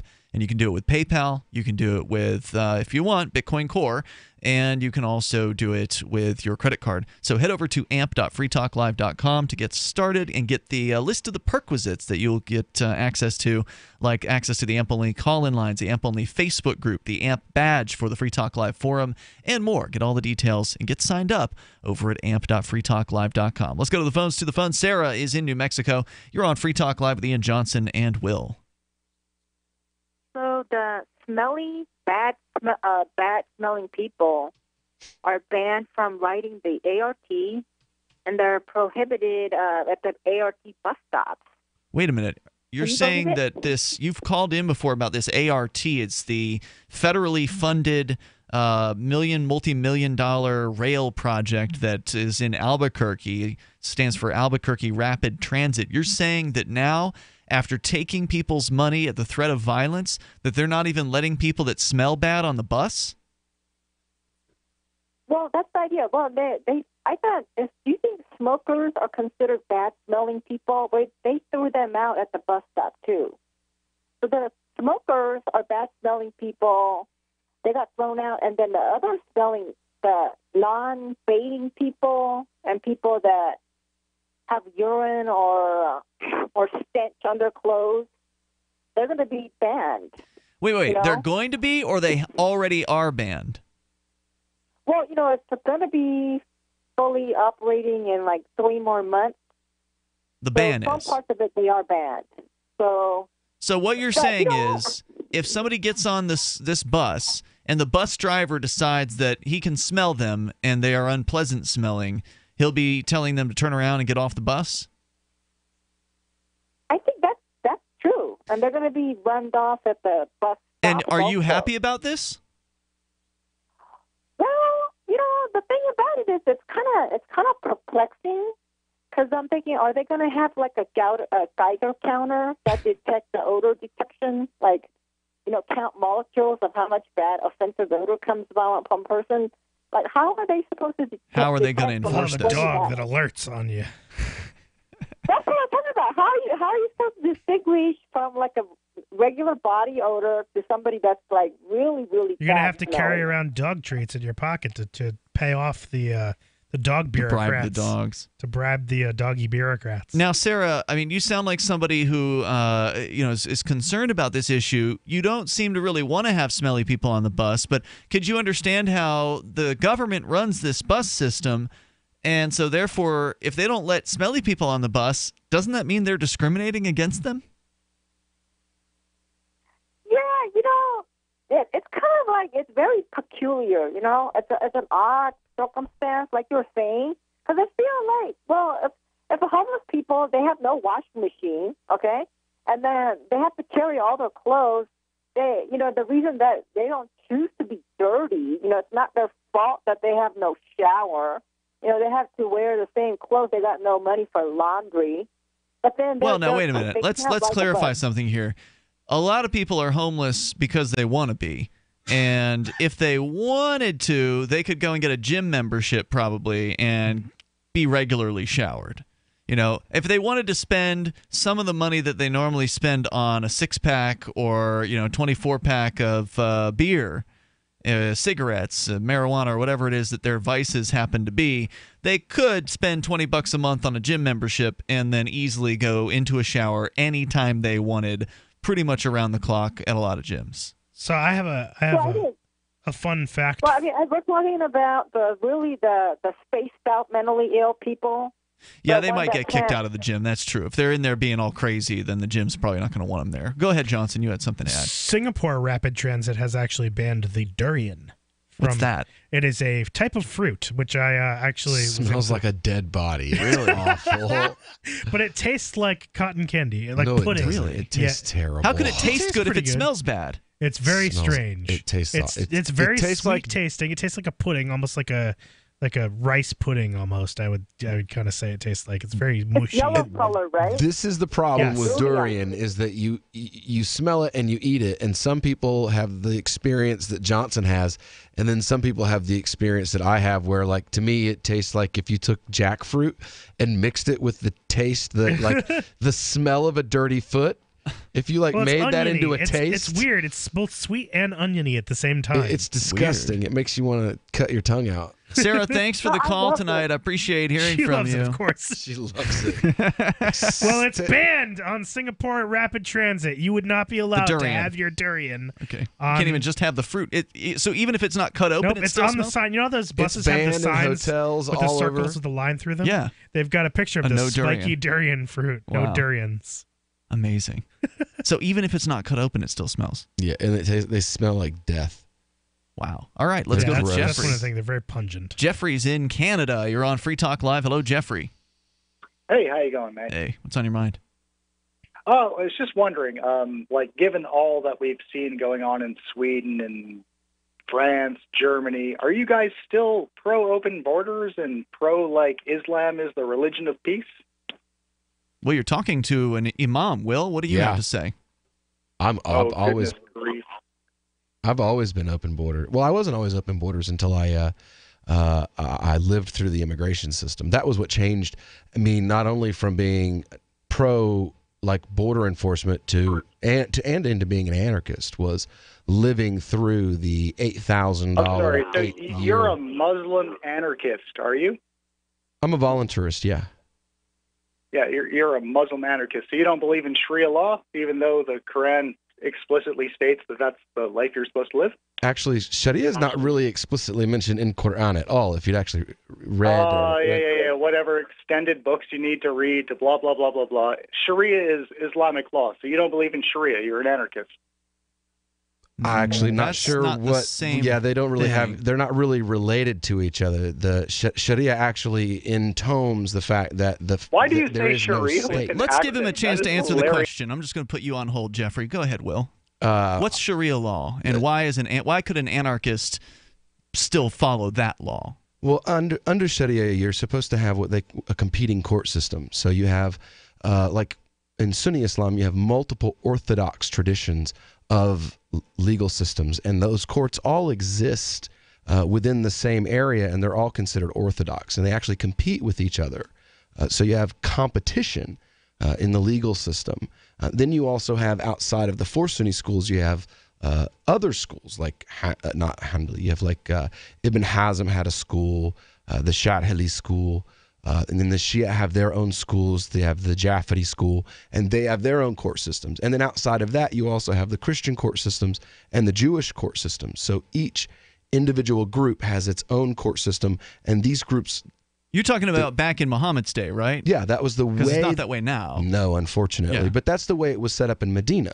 Was the Muslims had their own courts, Jews had their own courts, Christians had their own courts. So what you're saying is Sharia law is actually a set of rules for religious people to follow in Islam. It's not actual laws for other people who aren't. I mean, in theory, the Orthodox vision of that from Muhammad's time. So, Jeffrey, I don't know if that answers your question. Go ahead.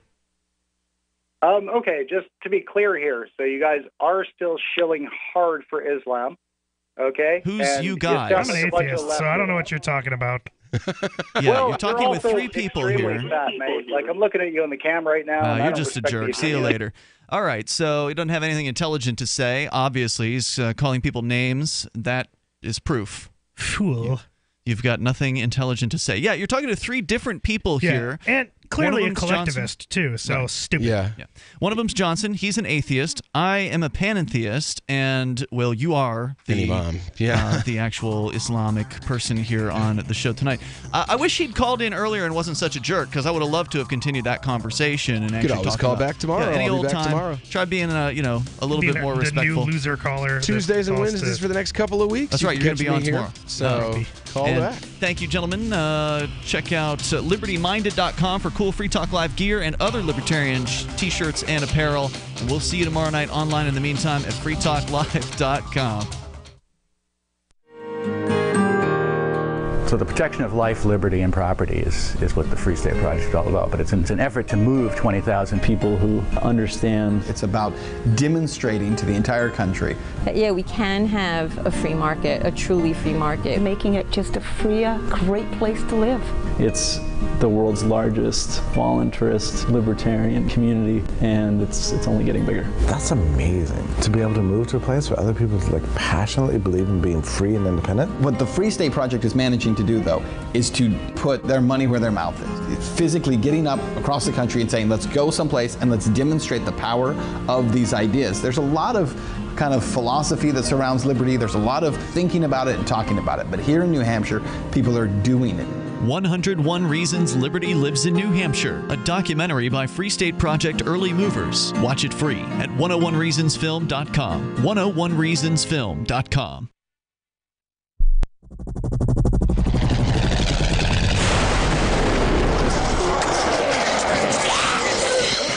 In Survivor Max 2, School Bites, Max must scavenge through a wasteland swarming with the undead. Desperate to find the medicine he needs, he discovers a community of survivors at his former school. Has he finally found the safe haven he's been looking for, or will he discover that school bites?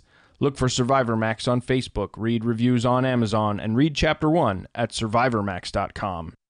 So you've heard all 3 hours of the latest episode of Free Talk Live, and you're still hungry for liberty-oriented audio content? Did you know that we have another 24/7 audio stream at LRN.FM? The Liberty Radio Network airs the latest episodes of some of the best liberty-oriented podcasts on the internet around the clock. In addition to recorded content, you'll also hear live shows like Free Talk Live, originating from our Keene, New Hampshire studio. So listen anytime at LRN.FM. That's LRN.FM. The latest episode of Declare Your Independence is next, after the news, here on the Liberty Radio Network, LRN.FM. From Keene in the Shire, the Liberty Media capital of the world, this is Daryl W. Perry, host of FPP Radio News for Tuesday, December 19th, 2017. Silver is trading at $16.15 per ounce. Gold is valued at $1,262 per ounce. Bitcoin is trading at 6.7 cents, and the average price of Bitcoin is $18,227.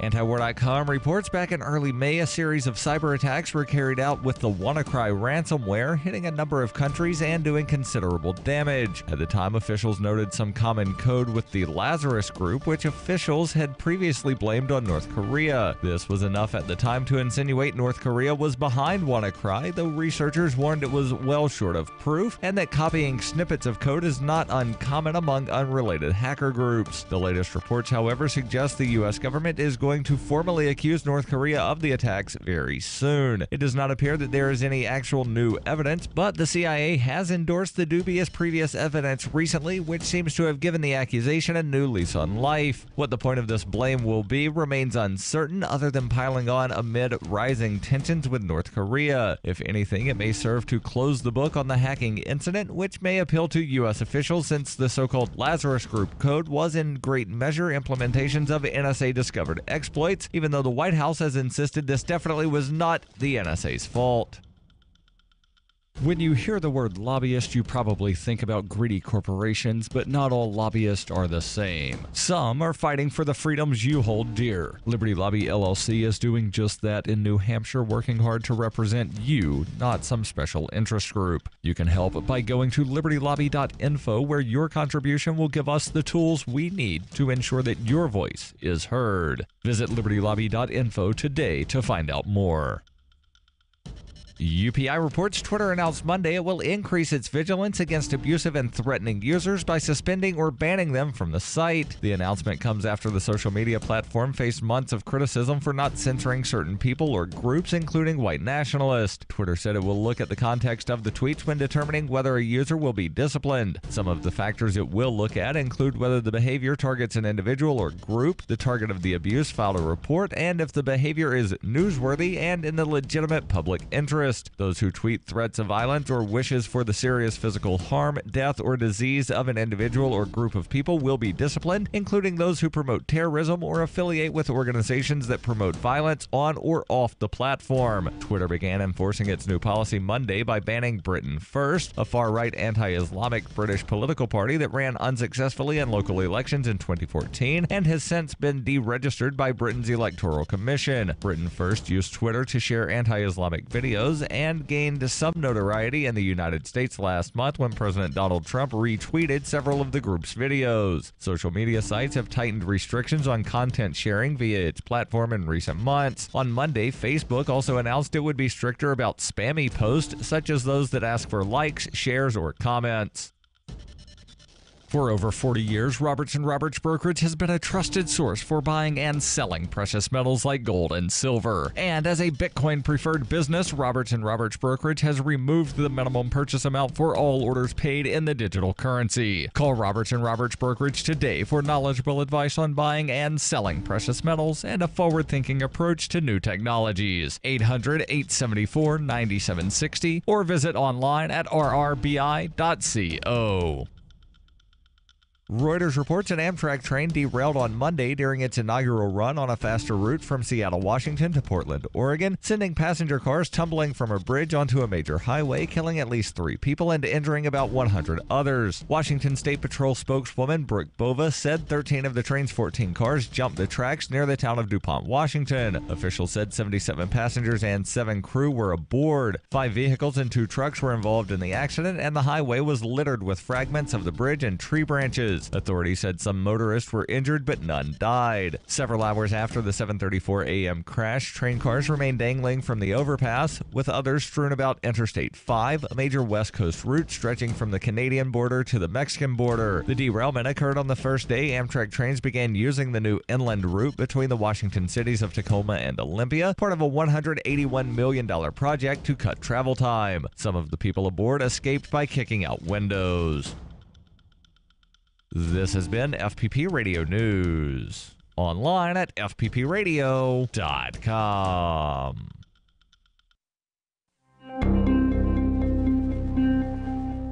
Like many young inner-city students, Chicago area high school sophomore Brandy Perkins struggles every day to motivate her teachers. The frustrated 16-year-old talked to Onion reporters this morning to discuss the challenges she faces in reaching out to her underperforming educators. Connecting with the teachers gets harder and harder every year. We all come in every morning eager to learn, but most of the teachers just seem completely uninterested in education. One of my teachers, Miss Manley, has been particularly hard to work with. She was quiet at first, but she showed some potential. I thought maybe she just needed a little time to come out of her shell, but as the weeks went by, she just sat there listlessly at her desk, never talking or participating. It just makes you feel so helpless. For more on this story, check this week's Onion Review. This is the Onion News Network. And now, live from the studios of Freedom's Phoenix, Ernest Hancock. Believe me when I say we have a difficult time ahead of us. But if we are to be prepared for it, we must first shed our fear of it. I stand here without fear because I remember that I am here not because of the path that lies before me, but because of the path that lies behind me.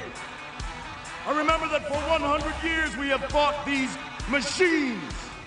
And after a century of war, I remember that which matters most. We are still here! Today, let us make them remember. We are not afraid!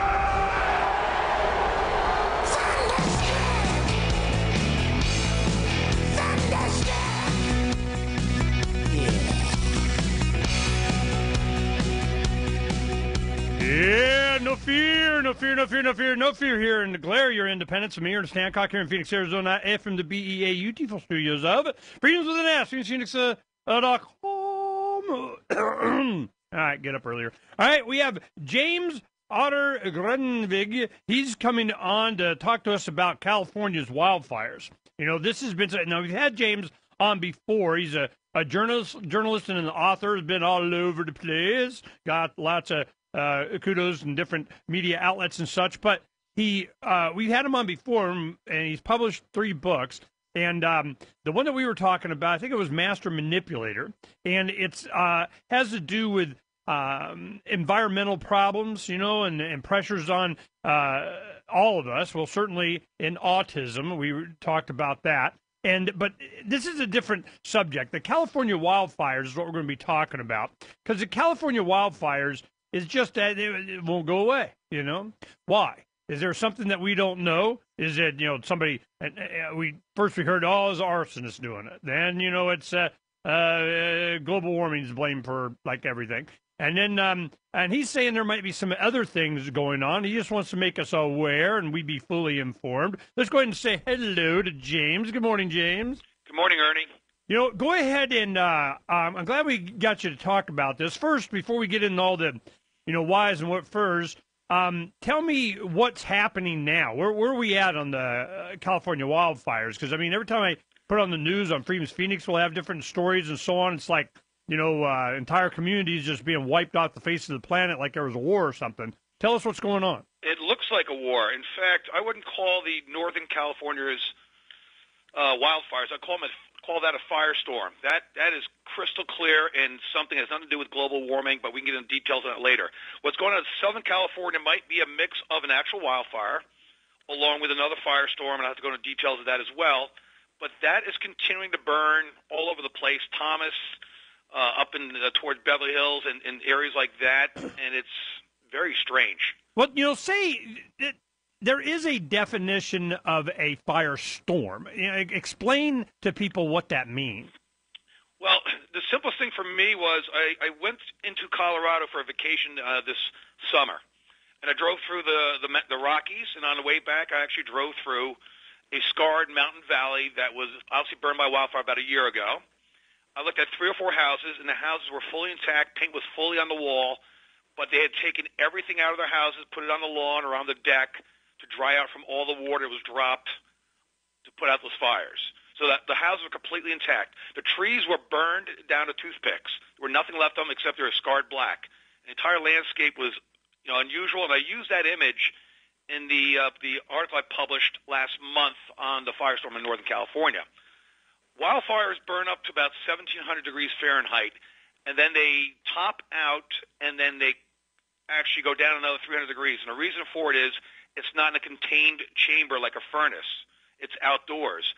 So once it burns up a lot of the oxygen, it actually cools off.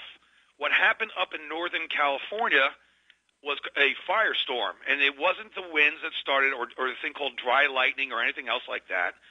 It was something other and unique. And it burned the houses themselves from the top down, while the trees next to it and the plants around it were not burned at all. So it's a completely different animal, and it burned from house to house, but it burned like in 13 counties within the same hour, which is highly unusual. What would cause that? Certainly not arson. Okay. Fire. See, what I was looking for, I'm not really sure. I got to look it up here. Firestorm is like its own microclimate. What happens is that you have such an intensity of heat and the fire that it has its own wind system that feeds the oxygen to it, and it's got high winds coming in to feed the oxygen for the fire. It becomes such a big thing. It's like its own furnace. That's correct. That's after the fires start.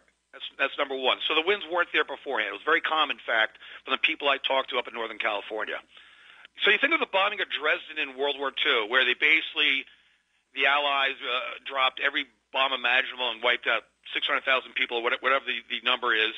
That turned into a firestorm because everything literally in Dresden was on fire. Every building structure was, you know, blown up to bits by bombs back in the day. That's a firestorm because eventually the fires are so hot they created their own winds, and the fires spread well beyond the bombing area. This is, and what do you think is well, let's go ahead and get into why. You know, it's such a, and why just California? Is it because of the winds? Is it because it's dry? Is it global warming? Is it, everybody's wanting to lay claim to this. I mean, what? So here's interesting. I've been going to that part of Napa and Sonoma wine country since 1994 as a New Yorker. I live out there every year. I got in-laws that live out in the Bay Area. So I always make a trip to Napa and Sonoma. I know the area very well. I've stayed in Santa Rosa. And, they lost 3,000 structures, or 5% of the city's houses and structures. It's an absolutely insane number. And what causes it? Well, I started looking at the global maps, the satellite maps. There's no lightning area, no clouds, nothing like that. I do more and more research. I saw pictures of the houses burning from the top down, which I thought was extremely strange. How does that start? So all the stuff about arson's out the door. The stuff about laser weapons, that's out the door. So it's a process of elimination. So what could cause it? Eventually I came across the concept, especially when I read an LA Times article on 77 cell towers being burnt and caught on fire during the first hour of that storm. What causes that? So I figured the cell towers clearly had a role to play in it. A microwave. So if you think of like a halo or an umbrella kind of invisible microwave, that pretty much was the atmosphere the week before the firestorm. I actually talked to a doctor, I can't mention a person's name, but that person told me that the water was being drank twice as much that week, coming off the shelves of all these convenience stores. Everyone was extra thirsty, and the strangest thing was the air was staticky.